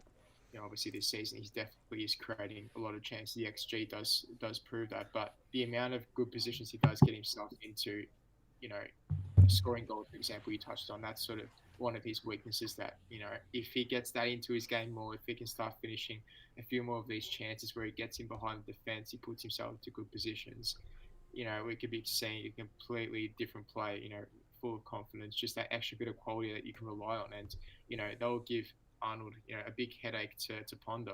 Who do I start? Do I even start Irankunda ahead of Azani if Azani's, producing with that sort of efficiency? So, yeah, it's interesting. All right, well, before this second half gets away, let me ask you another A-League question. Jacob, I'm going to come to you. How many people do you think thought that Adelaide United were re-signing Craig Goodwin this morning? They put out a little teaser on social media, it was the scene from Singing in the Rain where they're singing good morning, and the whole night has passed through. And obviously the word good made a number of Adelaide United fans jump off their seats because that is a very famous name down in Adelaide. Of course, it was a good one, but not Craig. It's Archie from the Newcastle Jets. Yeah, Archie Goodwin. No, I mean, I saw the first comment I saw on the Instagram post underneath it was, "You've signed the wrong Goodwin, guys," and that was already one too many times seeing that joke. I knew it was coming. It was overplayed the moment it was like the joke was made. But I mean, look, he's a very talented player. We've seen glimpses of it throughout his career, right? His big issue has been staying fit. He's just had catastrophic injuries across his career that have put him out for large chunks of seasons at a time. And the word from some Jets fans that I've heard is that there's because of that he's had sort of attitude problems in that he's not really worked hard enough to take his game to the next level that they can see he's capable of, because he's like, well, I've just been injured all the time, I'm just focusing on just getting back fit and things like that. But yeah, very talented player, and obviously still quite young. And we know that Australia has been calling out for developing young strikers. It's a chance here. He's going to Adelaide, who, we've had a decent track record in the past, especially with developing attacking players, right?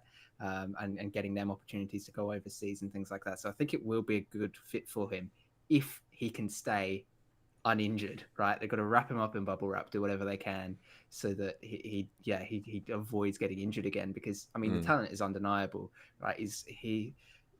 Adelaide have Luka Jovanovic already, who another young talented striker, but they're two very different players, right? Luka is a bit shorter, a bit stronger. He's kind of like a bulldog in the way that he plays, just a high intensity at all times. Archie Goodwin, he's gonna break the lines with runs. He's got a fantastic, finish to him. Like he can put the finishing touch on a ball brilliantly. It's about getting him the minutes to be able to show that consistently, and that's why a lot was made about the fact that it was a 4-year deal as well, which obviously we see a lot of short. That's my next question. Bang. Yeah, no, we see a lot of short-term deals in the A-League, and a 4-year deal is a big one. And I made the joke earlier today about, well, yeah, that it was a 4-year deal because he's going to be injured for most of that, and I need to get at least a season's worth of games out of him. But no, looking on the bright side is that if he can stay fit and if he kicks on and has a good run, Adelaide have locked themselves in with another transfer fee again. It's not a case of they have to just take whatever the first offer is because it expires in a year. If he has a really good season, they have the leverage then to say, well, no, we could just keep him for 3 years. He's not going anywhere. He can continue to develop and he could be worth even more down the line. So that's a really good thing. But my final point on this transfer is that it is a bit odd, just in terms of it doesn't fill any of the major needs that Adelaide has in their squad at the moment, which is they don't have any defenders. Like they've re-signed Javi Lopez. Well, I pointed out as well, but we've just seen Trent Sainsbury depart his team in Qatar today as well. Yeah. Yes, that would be an even more interesting signing. But no, yeah, Adelaide have no defenders, so they really need to get people in there.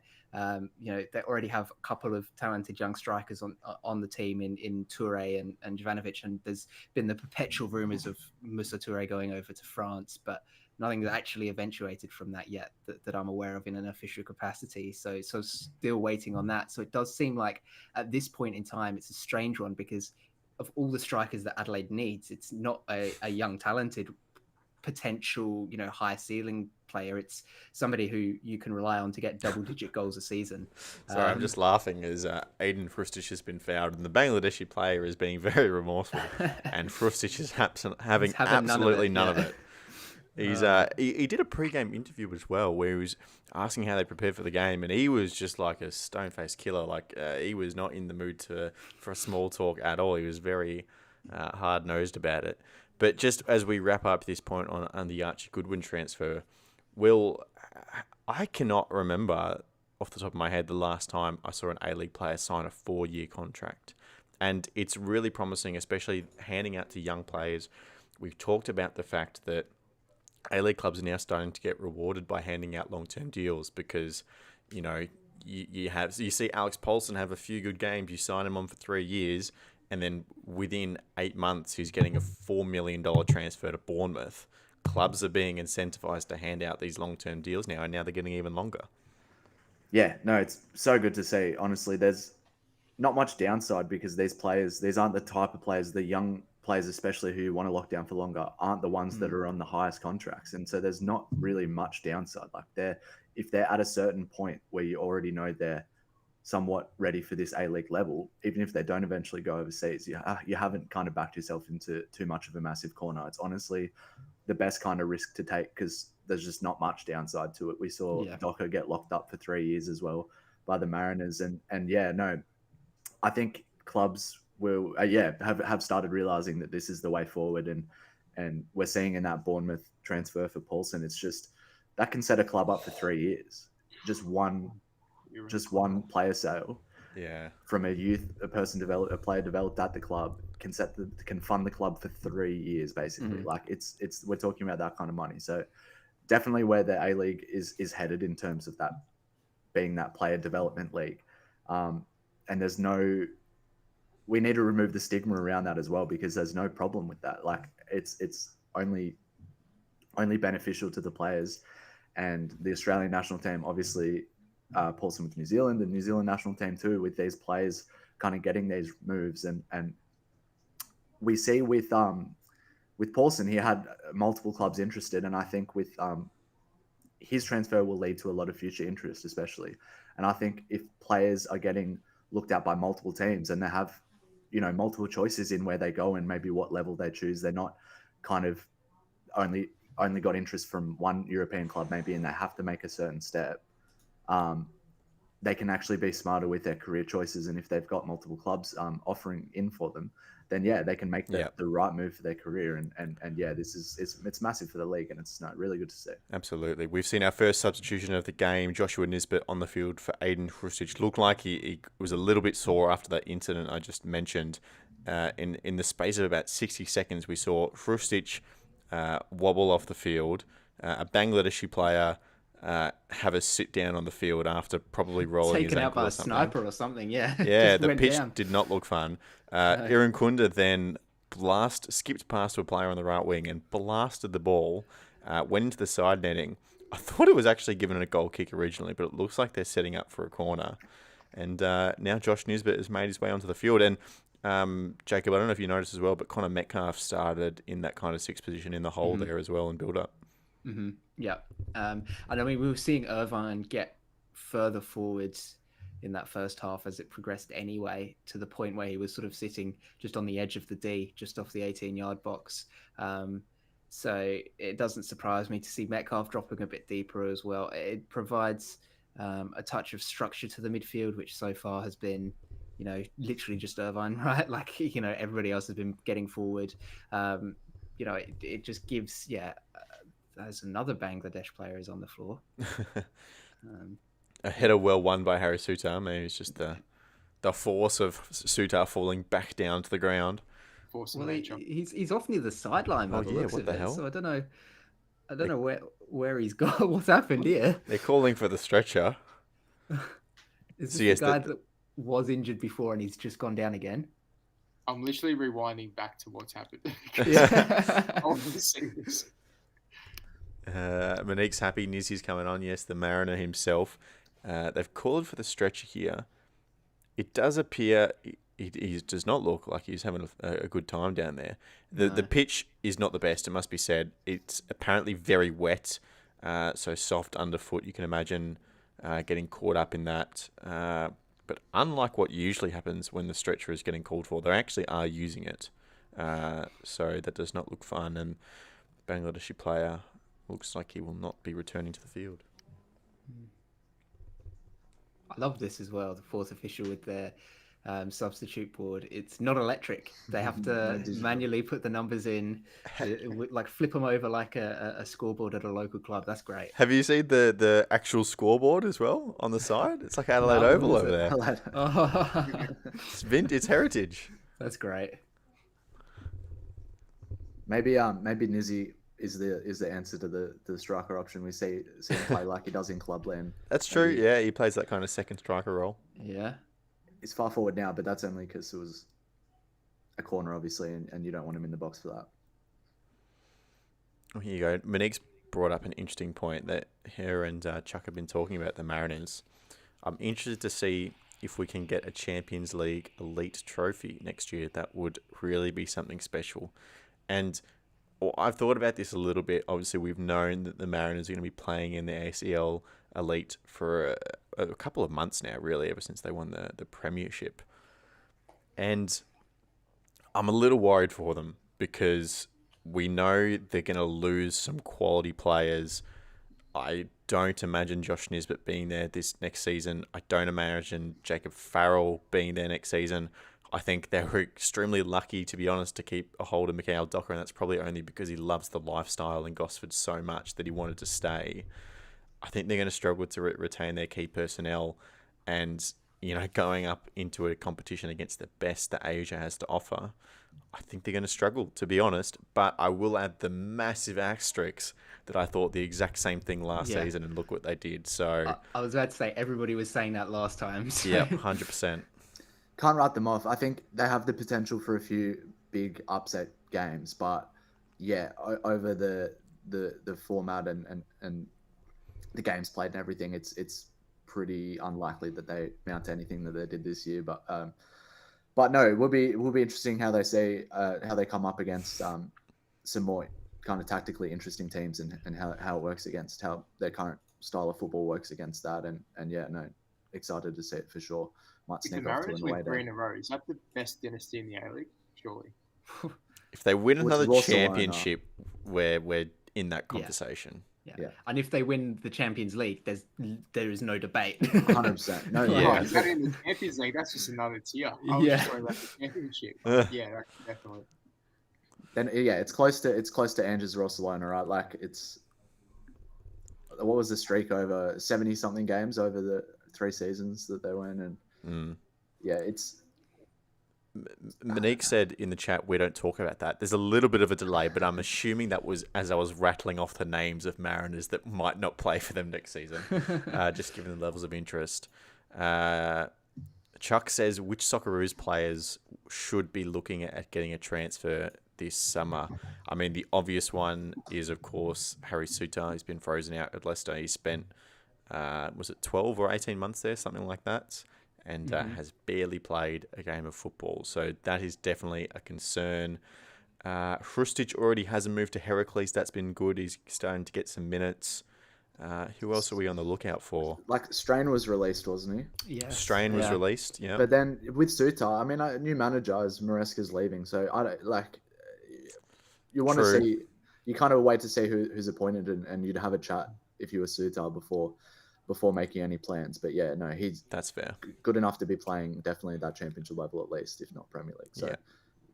I think maybe even one of the other promoter teams, maybe an Ipswich pick him up or something along those lines. I think it'd be a good move for a lot of clubs. Ipswich retaining Cam Burgess? I think they are, right? They've extended him for a year, so yeah, good to see that as well. He's become sort of a cult hero over there. So had some, I think, popped up with a few important goals, didn't he? Is Irankunda a name to add to that as well? Well, if we're loan deal, sure. I think we spoke about that, like, the potential. Where does he go on loan last time? I don't think he loans. I'm even more sold on it than I was when we last had this conversation. This could have come from anywhere, but I saw a couple of German kind of football accounts saying that they want him to train with the pro team over the break, and then obviously they've got Vincent Kompany coming in as well, new manager. Get a look at him and see what his quality is like. And again, I just keep thinking about the idea that him coming off the bench in the 78th minute and they're, 1-1 with Mönchengladbach and they just need an extra one to get them over the line. I think Nesta's that guy that can make a distance over 15 minutes. As Nesta cuts inside. Good run. Sitting on his left foot again. And that's his weak foot. There's the thing. There you go, Bayern. If you want one thing for him to work on, get him a left foot. Get him a left foot. He could be. So you could imagine if he could shoot with both feet. Yeah. Like that would be unstoppable. Oh, look at the first touch. Yeah, it's a great touch. I think that's a good point, Lockie. Like I think he'd benefit way more if that is the role he does play.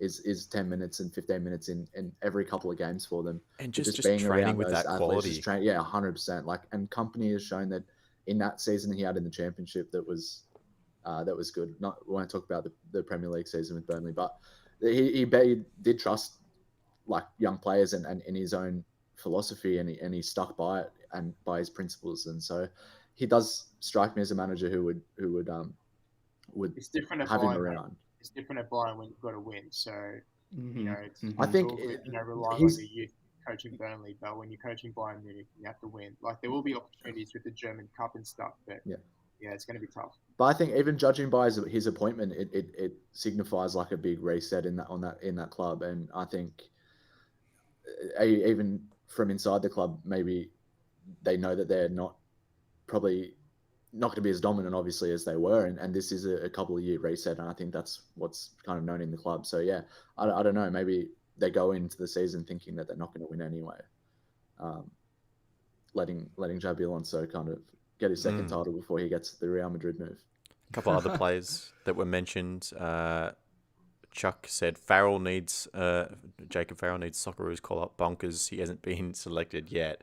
He definitely, I think, is a bit rough, particularly as is Beige. I think is the player that he'd be going head-to-head with, as he's just that leader in the group. And he hasn't played a lot of football in Saudi Arabia, but we'll be reporting back to Melbourne City for pre-season training that we know. So he'll be back in Australia.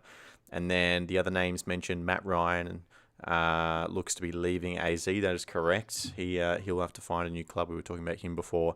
And then Joe Gauci should get a loan move as well, which I actually disagree with. And I use the same argument, I think, with Nestory, is that just training in that environment at this stage, I think is completely invaluable for him. And if it went year on year on year, sure, yes, then you need to be playing regular football. But I think just being in that Villa environment, Jacob, and being able to learn from the coaching staff and from Emi Martinez as well is just so good for him.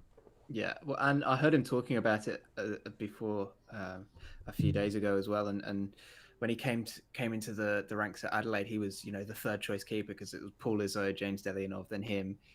And through hard work, he a bit of luck, sure, with Delianov getting injured and stuff, he was able to get that starting role, and then he held on to it, and he kept getting better and better and better. And he's like, this is my second time in this sort of three-way battle for to be the starting keeper. He's like, and I've learned everything that I've learned so far about how to win this sort of stuff. And, he fully backs himself to be able to potentially even, nab that job from Emi Martinez if he can, train and work well enough in the off season.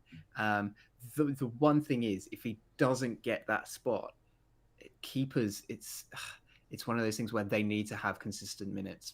We've seen with James Delianov this season for Adelaide, when he came back in after Gauci left, he looked like somebody who hadn't played in 18 months. And that's because he hadn't played in 18 months, and it was just consistent mistakes. He didn't look as confident on the ball. He didn't look as confident claiming the ball in the air, things like that.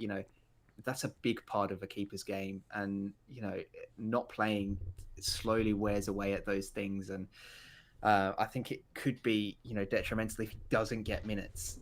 If he can win that battle, though, even if he gets second, he'll be rotated in the cup and things like that. That's still solid. But if he finishes up dead last, if he's third in that race, he's going to need to get a loan move somewhere, because you can't go a season without playing. It doesn't matter, what level you're training at, because it's a completely different ball game when it comes to actually, being a game. So I think, like I do think fans definitely, I heard a lot from that they're sick of Robin Olsen. He was kind of preferred as a second choice, and I think even for this upcoming season that Gaucho was going to be probably take that second spot mantle. And I don't know, I kind of slightly, I agree with parts and I disagree with parts there, Jacob. I think Martinez is getting older, and I don't think he has. Cross comes he's got in. it. Oh, it's a goal for Yengi. Yengi scores. Off the header. That was a nice header. The Bangladeshi defenders are you- complaining about a push. I'm you not had the sure about ball. that. Mitchell. Yeah. Duke, are you watching? Yeah, back to that. So I think it's with Martinez kind of aging out definitely in the next 2 seasons. I don't see him there for much longer than that. I think it's a perfect place for Gauchi to set up, like, just bide his time now, make sure he's the second choice keeper, put in that effort that he has done at Adelaide and in training in the past. And if the minutes aren't enough, like, hopefully he's got those cup games and stuff to kind of keep him going if he keeps getting picked in the national team. But I think it's the perfect opportunity for him to be ready and primed to take over once Martinez goes. And then you set yourself up as an established Premier League keeper with kind of a club on the rise and competing in Europe this year. A top 4 finish was incredible. So I think he's in an awesome position to try and be the long-term future of that club. But we don't want to see him get stuck in a Brad Jones and Adam Federici kind of loop of being that perennial second choice keeper at a Premier League club. So yeah, it's definitely a massive time ahead for him. And I do think he has what it takes to go take a Premier League #1 spot, 100%. Just to catch you up, Monique, Geordie Boss wide off the left, swinging the ball in. Yengi rises higher than anyone else. He doesn't really have a lot of competition. He shoves his defender to the ground and puts it across the face inside of the post for a nice goal, and promptly gets substituted off the park. See you later. Nice little... who did he get subbed off for? Who's come on? Is it Stammer? I don't know. Have they shown the graphic We haven't seen a graphic yet. But Yengi is on the bench. Not often you see the goal scorer graphic pop up as they're searching in the drinks esky. And Irankunda's come off as well. For Taggart and Arzani, there you go. There you go. So Taggart gets another chance instead of Stamatoulopoulos. And then Daniel Arzani straight swap, as we said. Yeah. Wasted opportunity there, I'd say. To bring in Stammer instead. Yeah, bring Stammer on. I'm very excited to see Arzani for sure. Like, massive memories of him, the World Cup, and as he broke into the squad back then. So I think he still provides definitely. Oh, look at this! Gets it straight away. 1-2 on the edge of the box. Doesn't quite make the nutmeg work. You still got Mitch Duke there as well, who you're probably going to bring off in 10 minutes or so for Stamatoulopoulos. Yeah, so Really it's a puts it high now. shuffling system. But yeah, no, I think Arzani fulfills a role that maybe we've not we've not had in the side for a bit. So even as Tilio was breaking out, he was kind of that player as Yeah. well. And yeah, no, we definitely need that electric winger off the Yeah. bench. And Chuck says Stammer could have debuted. I'm sure he still will in this game. Monique says review on Nestri's debut. Look, he's had good moments. The pitch has made it hard, I think, to do what he usually likes to do. It's been incredibly bobbly. You can see mud everywhere from where it's been dug up by players' boots. So the balls had to be played in the air most of the times when it's looked most effective. But Jacob, he's gone on the field. It's a tick. It's a debut for the Socceroos, and I think we just move on to Perth from here. Yeah, that's right. Yeah, move on. Happy that he's got those minutes and that we're not in another situation talking about, oh, should he have been in the squad? Why is he missing out? Or that he's here, he's started. And like you said, I don't think the pitch was necessarily particularly conducive to his style of football, but it did look like he was restraining himself a little bit. He was playing the safe pass more often than he was trying to beat his man and things like that. I think he was just not trying to get on anybody's bad side. In his first game, just play the team game, do the right thing, get those minutes in your leg. I mean, he did have that one where nice first touch to beat the man, and then that ball into the box, which the ref said was deflected into the side netting and then given the corner. There's a decent little opportunity there. I'm still giving him the assist for the first goal with the layoff pass to Hrustic. But it was relatively quiet from him. But he's not going to score a hat trick every game, right? Like it's not feasible. And at least he's got a start now. And like you said, Lockie, we just look forward to seeing more of him in the future because we know the sort of player that he is and he can be. So it's exciting times ahead. Yeah, a little bit of a delay in the game as a Bangladeshi player is being treated. While the injuries going on, I've got a question for you guys. Mm-hmm. Where do you all sit on Alessandro Cecatti breaking into his team? I want to see him in from what I have seen so far. Yeah, I think he'll play in Perth. You reckon? Yeah. You reckon he'll start? He's ready to slot in. And we've seen enough of roles. We've seen enough of Sutar. Kind of he's got to take more of a gamble in these teams right now. Yeah. I mean, that's the thing. Like we saw him play against New Zealand. He got his only star, I believe, so far. I haven't watched him play in Italy, so I can't speak about his form or anything like that. But he was quality in that game against the Kiwis, and I just have to believe that with all the effort they're going through to get him in the squad, that he has to be worth it. So let's see him at Perth for the outset. I imagine he probably comes in for Kai Rouse, and let's see how he goes with him and Sutar at the back again. Yeah, because I mean that second centre back spot next to Sutar is really the big question mark, I suppose, moving forward, isn't it? Because you've got Kai Rolls in there at the moment, who he's a serviceable player, but is he going to be, the player that's going to get you a deep run at the next World Cup or potentially help you, at the next Asian Cup to make it a bit deeper than they did this time?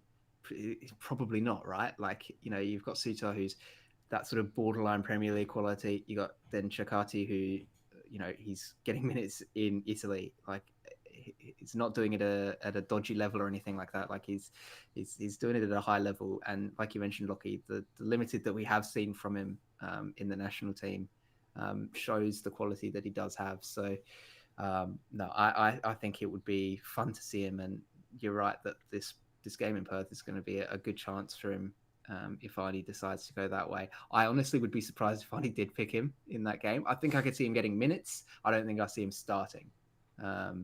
But, I'd be happy to be proven wrong. I mean, there has to be a question mark over Harry Sutar as well, because Arnold has talked about the fact that he does have to get a move, so he's playing club football. Yeah. You can let it slide for maybe a year or so because he was just such an important player at that World Cup. But, if you go on to 18 months, 2 years, 3 years of not playing club football, well, then I don't think anyone can expect to hold their place in a national team, surely. Yeah, no, I do agree with that. And I mean, Will spoke about it before about his need to find somewhere. And there's, a list of potential suitors out there. It's about making sure that, he actually gets one of those and he gets minutes.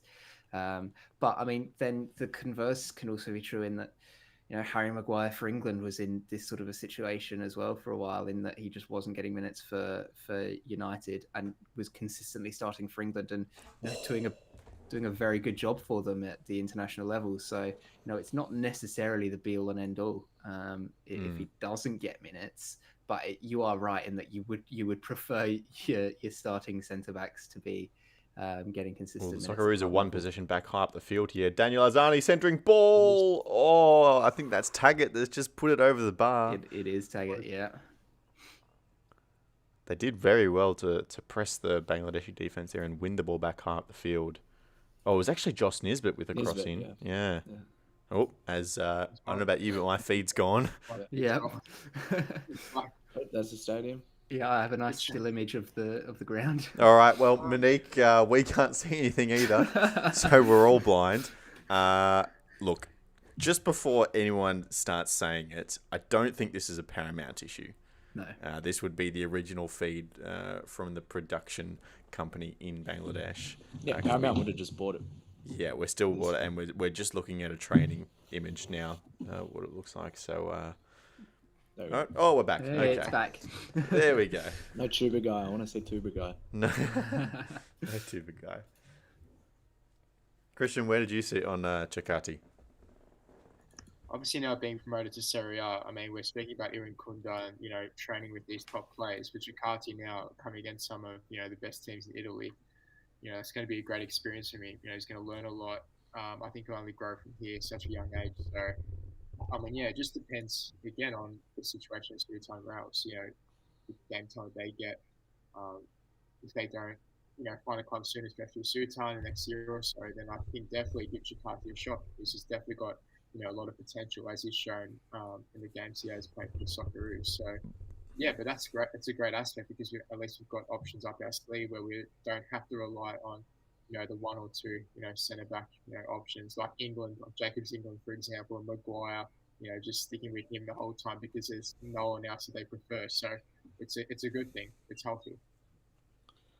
International football is different so like the reason Sutar just slots in, and I know he made that World Cup after coming back from injury just in time and didn't have much club experience, but it's because there's a to go deep at tournaments, it's often a defense first approach by most teams. Like that's why sometimes the games can be a bit stale, but that's why those defenders like Maguire, like Sutar, the back to goal defenders can be so prominent, even if they don't feature in the club that much. It's their role is their function in a side, in a national team is a lot more clear cut than it can be for a club, and there's a lot less moving parts in their area of the field. And it's not necessarily needed that they start every week, but then again, like these games are perfect for Chicardi and Burgess. I think Chuck was suggesting they might start the next game, which I think that would be a good to bed them in, and especially next to each other, because definitely Chicardi is one for the future. He's, I think, going to be a big part of this squad over the next couple of years into the next World Cup cycle, 100%. Shall we tackle the can of worms that's being cracked open in the chat? Sorry? That slip. Who slipped? Was that Azani who slipped? Everyone's slipping over. It's the pitch looks like a World War I battlefield out there at the moment. Ball across, Even with a 360p broadcast, you can tell how bad it is. Yeah, you're not missing much, Monique. What was the can of worms? So, okay, let's do it. So, Chuck, so we were talking about the feed going down. Obviously, the game is on Paramount's Plus. It is not on free-to-air. I'd probably proposition that it's the first game not on free-to-air for the Socceroos in a very long time. And Chuck has asked, why is it not on Channel 10? The Matildas was, so why not Socceroos? And Monique, you made an interesting comment to follow that up, and you said, imagine the cries of double standards if the Socceroos were on free-to-air and the Matildas weren't. It has to go both ways. And maybe this is a controversial point of view, I don't know, but I'd argue that it probably is going both ways. We've seen in the past, obviously women's football has not had the attraction numbers that men's football's had. But the reality in Australia at the moment is that the Matildas are by far the better supported team. With the reverse fixture of this game that we're watching right now, Australia against Bangladesh failed to sell out Amy Park, whereas we get the Matildas playing a friendly fixture in Sydney and getting almost 80,000. So the popularity is there. And at the end of the day, Christian, Channel 10 have the rights for these games. They are in their contract that they can put them on whatever channels they see fit. I'm sure there are certain clauses in there around specific games, but if they're not going to get the eyeballs on a game like Bangladesh away at 8:45 on a Thursday night, well then I guess they're entitled to put it on the channel that's not promoting the most eyeballs. Yeah, 100%. I mean, it's a no-brainer, really. The Matildas, ever since this Women's World Cup, it's just been unbelievable. It's just, 13, 14 consecutive sellout crowds. So, of course you're going to put that, on prime time, free-to-air television, whereas, this game away from home in Bangladesh, I mean, obviously a lot of people are going to watch it, but is it going to get that same traction, same viewership as opposed to, if we versus Japan or South Korea in the next round? So, I mean, I think it's just a numbers perspective. It's, got nothing to do with, male or female, all this gender equality stuff. It's just about pure demand, and the Matildas are that at the moment. So, I think it's just one of those cycles that's just happened to occur. Okay, but then to play devil's advocate just for a second here, how do you expect to build support for a team if you're locking them behind a paywall? Like that's the other argument, right? Do they care about that though, or do they just They do. They do. You can't say they don't. They're about to sign a new 4-year deal. Well, they should show it then. But it's all a balance of priorities. It's not the only deal. Saving money on this game, and there's a really good episode of MASH on right now. And I was about to say, what are 10 showing at the moment? Like, Bold and the Beautiful needs to. It's in its 42nd season. Do you want to? Shall we do this? Hey, do you want to see what's up? Let's bring up the TV guide, Lockie. What have 10 got on at the moment? Let me get up my 10 play app. And I think that's Metcalf and Irvine coming off for Behic and Cam Devlin. Cammy Devlin back in the squad. The TV guide, so I will take over host duties. Good to see. Good to see Devlin back on, but interesting to see with Behic coming on who he goes on for. So maybe he drops in a left back and Boss pushes higher up. Probably. Sorry. Especially because they've taken Metcalf off for him. On Channel 10, bit of a shuffle around there. On Channel 10 right now. In fact, this is what's on now, so it's not what was live on air when the broadcast started. I can't go backwards on my app. But right now, it is Law and Order on Channel 10. Oh, which one? Is it just the straight normal one, or is it SVU? It's SVU. Oh, okay, that's worth it then. And then on 10 Bold is 48 Hours. It's a mystery documentary. And then 10 Peach, it was never going to be on 10 Peach, so 10 or 10 Bold. So, look, I understand that the natural inclination is to go, why the hell are the Socceroos not being on that network instead of murder mystery documentaries? But I would really challenge you to think about looking inwards instead, because I think it's something Football Australia are doing and the APL are doing a lot better now. Like we saw Stephen Conroy came out a couple of weeks ago and talk about why the APL weren't giving, why football wasn't getting the government funding that it probably deserves in terms of, equality between the different codes. And his response was, well, we actually need to do a bit of a better job unifying our pitches and presenting a better option and selling ourselves better. And instead of jumping to the question of why the Socceroos not on free-to-air, well, just maybe assume that it's actually something that football's doing, where we're not actually providing enough eyeballs for it to be the obvious decision to put the Socceroos on free-to-air. That's just my perspective. It was actually Taskmaster Australia that was at the 8:40 slot, so they probably spend a bit of money on that. There you go. As well, so it would make sense. And it is entirely substandard compared to the original version. So it's not the same without Alex and old mate. Greg. Yeah. And I mean, we've been joking about the quality of this feed as well all night. Like, it's obviously not a high quality production. It's a relatively unimportant game. Yeah. If any game was not to be shown, it would be like these ones. So yeah, this is where you feel the lack of the good old Channel 1. Yeah, 1HD. Just literally dedicated to just sports. Good ball in from Daniel Azani. Finds Geordie Boss, header over the bar.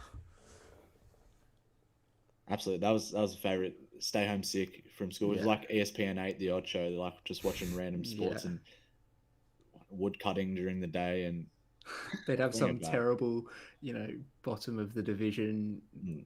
baseball game on or something, and just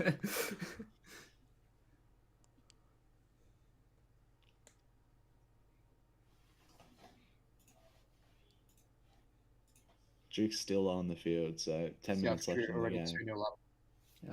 All right, there you go. Against Singapore, is it?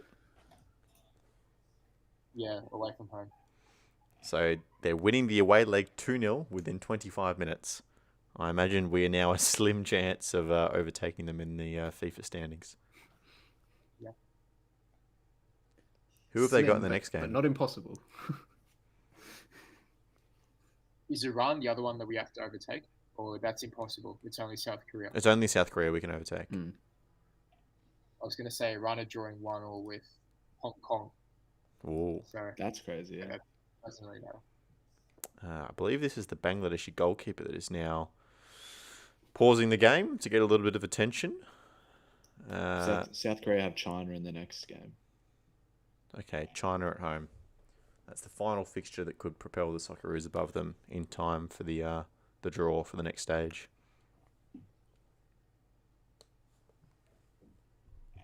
All right. Well, I have one final question for you all. One last talking point. We saw today Perth Glory announce the signing of, I can't remember his name, I'm going to be perfectly honest. And the reason why the signing was announced today, of all days, was because the Perth Glory social media admin lost a game of Connect 4 to a popular A-League Memes Twitter page. So my question to you three is, who could you beat in a game of Connect 4? I Wow. haven't played Connect 4 in years. Do I get to go first? Go. That's a big. Mm. No, that's in the game. That's a big. Oh, sector right. is going No, first in you Connect 4. you have. Okay, well, pick the scenario you want. I think I could do in Archie Thompson within 16 moves. 4 moves. You could beat him. Yeah, I could beat him in 4 moves. No, that's mean. 5. Disrespect. The first. We're trying to get Archie for a guest. Sorry, Arch. That's harsh. That's harsh.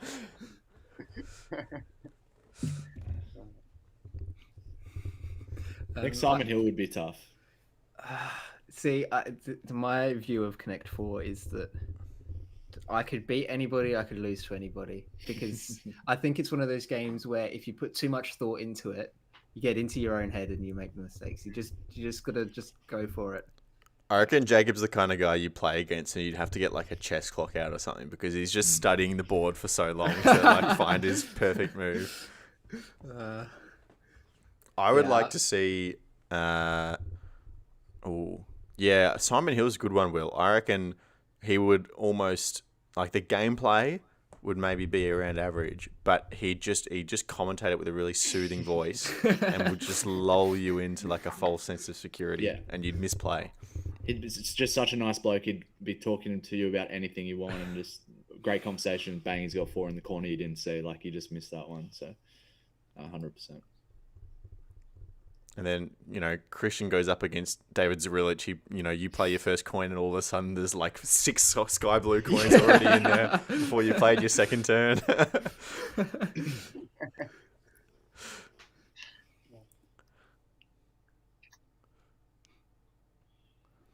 Well, we're into the final 7 minutes or so of regular time. As Daniel Arzani's just had a little dribble and shot at the far post. Collected by the keeper, though. He looks wet. Yeah. I don't know if that's rain. It doesn't look like it's raining. Maybe it's just sweat. I think it is raining. So, he's been diving around all over the place. The pitch is soaked, so... Half sweat, hard mud. Yeah. But all this talk about games, my question then is, when are we having a games night? Games night. Connect 4 games night. Oh, God. That would be the most boring content, I think, in the world. Monique says, I think an A-League's Guess Who game could be fun. That is going straight to the top of the content ideas list. There we go. That is Yeah. great. We will have to do that at some point. Let's get Ross on organising that.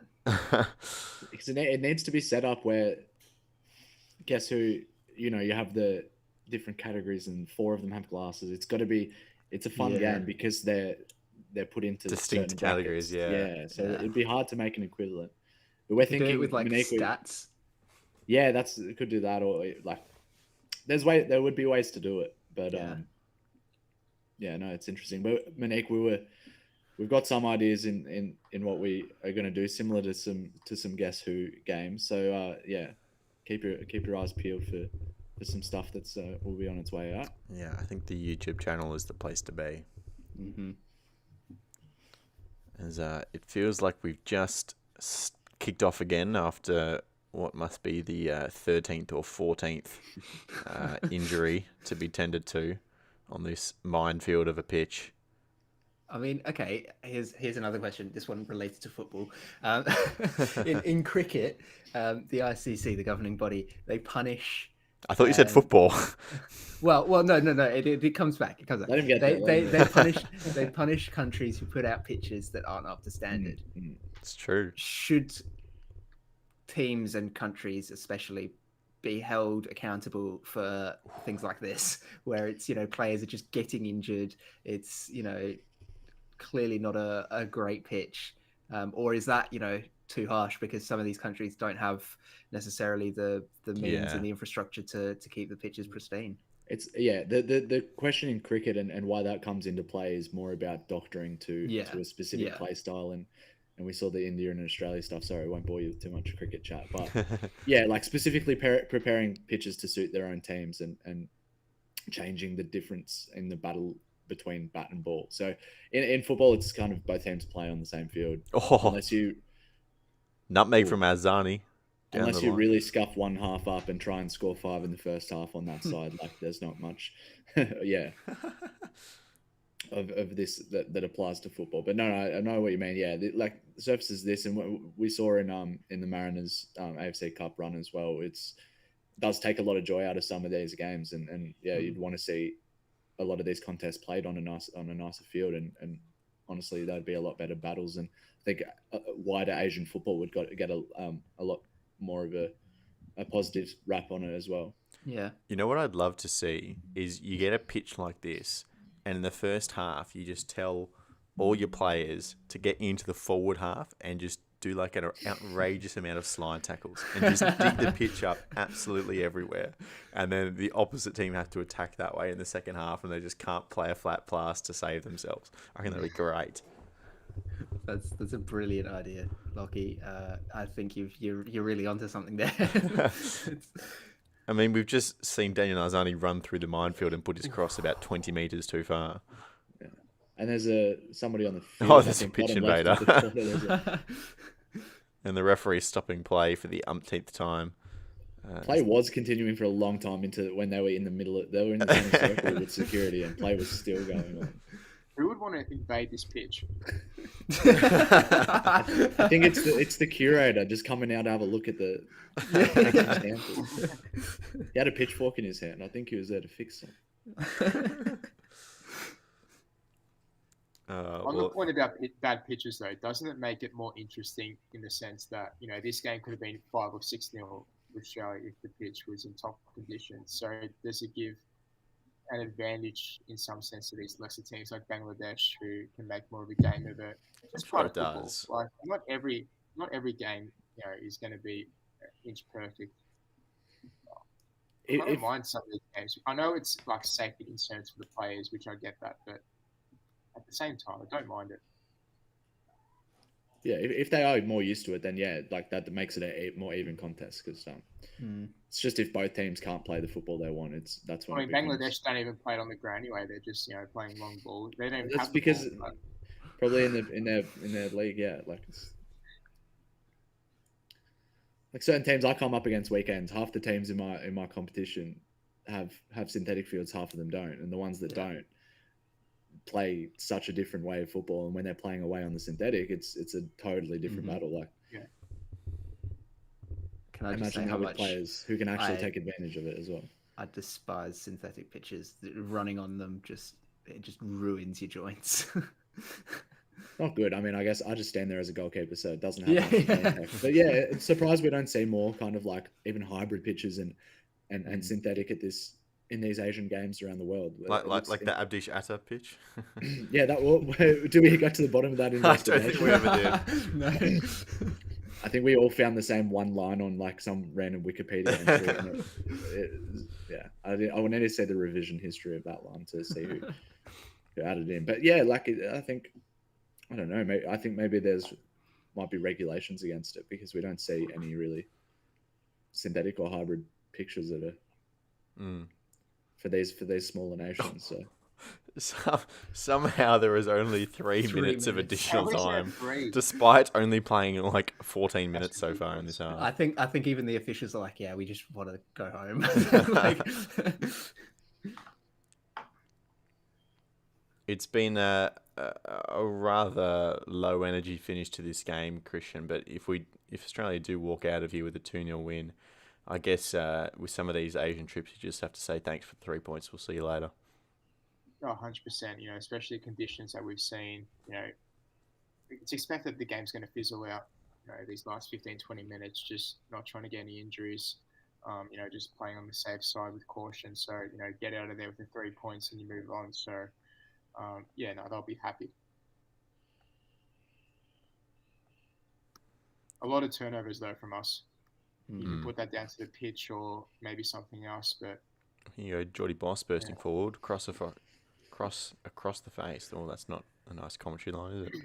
But the ball across the face skips keeper's through. down again. Keeper's down on the floor again. Monique says, did I read FIFA was banning synthetic pitches in Europe? I don't know. I'm assuming you're referring to like the Conference League, the Europa League, Champions League. Surely you can't have a synthetic pitch in the Champions League, right? yeah, I don't think I've ever seen one. in the I think I have seen one. Really? Maybe like some really northern countries. Yeah. Didn't the Icelandic team went far? I think they might have had one. I know there was definitely one. Just trying to think. I know there's some in Europa League, yeah, like the Norwegian and stuff. Teams will have them, but I don't know. Yeah, it was the Europa League. Was it the Icelandic team who went deep and I don't think so. Because I remember following an Icelandic team in the qualifying stages of this season, and I'm pretty sure that they don't get Champions League teams. I could be wrong. the Champions League? No, it was. I think they came up against Lyon in Europa. I'm pretty sure there was Pretty sure Astana, the Kazakh club, play synthetic. Didn't they play Manchester United? Oh, that's a good point, actually. And there's FC Sheriff in Moldova, I think, with a synthetic pitch. Yeah, that's the one as well. They are famous. They beat Real Madrid. That was Yeah. So We're seeing the final seconds of the game play out here. The Socceroos have done well to establish possession in the final third of the field, which has been encouraging to see. And not wasting possession, but still maintaining to keep the pressure on. And as quickly as the board went up for 3 minutes, the game has been ended as it ticks over that time. The game is finished 2-0 to Australia over Bangladesh. Australia pick up the 3 points as Harry Suter hugs another opposition player that is 2 foot shorter than him. Always encouraging to see. But Jacob, we'll start with you. Your final thoughts on this one before we sign off. Yeah. I mean, I don't know what everybody was expecting from that game, but I mean, probably wasn't far off from that, right? Dominating possession, creating chances, and winning the game ultimately. Probably the key things there. Was it the most inspired football of all time? Probably not.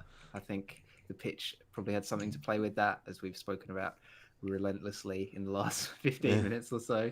But no, relatively workmanlike performance there from the Socceroos, and some promising signs from a couple of players. I think Irvine looked a lot better in a deeper role. Didn't overcommit as often. Interesting to see that the back two with Gauchi stepping up as well to be a three at the back in possession if needed was quite fun to watch as well. But as is the case when you come up against these teams that like to sit deep and compact and then have pitches where the ball's bouncing around all over the place, you're not going to create high percentage chances consistently. So you've got to take the ones that you do. And Yengi with a fantastic header, and then Krustic just taking a ping and the lucky deflection. But as I said, you've got to take those shots. And was that the light tower has just gone out? Just turned off. It's full time. Out you get, guys. So much park football about this game. It's amazing. Christian, what do you make of it? I mean, yeah, pretty routine. Like I just mentioned, those last 20 minutes, really, there was nothing really much to analyse there. It was just sort of, just trying to get through that and then just move on back home. But I thought defensively, there wasn't much to sort of analyse again. But I thought in transition, again, like I touched on the first half, I thought that aspect was really positive. Didn't get caught out, filled the spaces really well. So, I mean, yeah, Irankunda, Zani, probably two of the bright spots. So, yeah, all in all, good performance. All right, very nice. Will, finish us off. Yeah, well, missed the first half watching it, so I think that was probably more of the half to analyse what was happening in game. It was a bit stop and start in the second half, so there wasn't actually much to look at and to try and read. But I think more could have been done with rotation and with bringing in a few different players probably, and hopefully we see that over the next few games. But yeah, no, enough positives to take away after getting a win like this. So good enough, par for the course, and yeah, I'll take absolutely it. Socceroos will take the 3 points and they will return to Perth on Tuesday night. I believe it's a 10:05 Eastern time kickoff against Palestine, which will be a significantly more competitive match. They pushed the Socceroos all the way in the return fixture back in 2023, that final game before the Asian Cup, and I believe that was the game that Ryan Strain got injured as well, so perhaps a little bit of revenge on his mind, I'm not sure. But yes, a win for the Socceroos, a lucky deflection as we're watching the highlights for Aiden Krustic, and then a towering header from Kasina Yengi were the goal scorers. But that'll do for this live stream, this watch along. Thank you very much for everyone who got involved. If you just sat there with us on the side screen listening to the conversation, thank you for having us, and for everyone else who's jumping into the chat as well. Chuck, Monique, all of you, we really do appreciate you joining in on the action as well. But that'll do us for today. Listen to the podcast. Our next one is going to be out tomorrow morning on Friday. We're going to talk a little bit about this game. We're going to do a little 10-minute recording session right now, and part 2 of our A-League Men's review season as well. So thank you all for contributing, and give us a listen on the podcast, and we'll see you next time. Bye.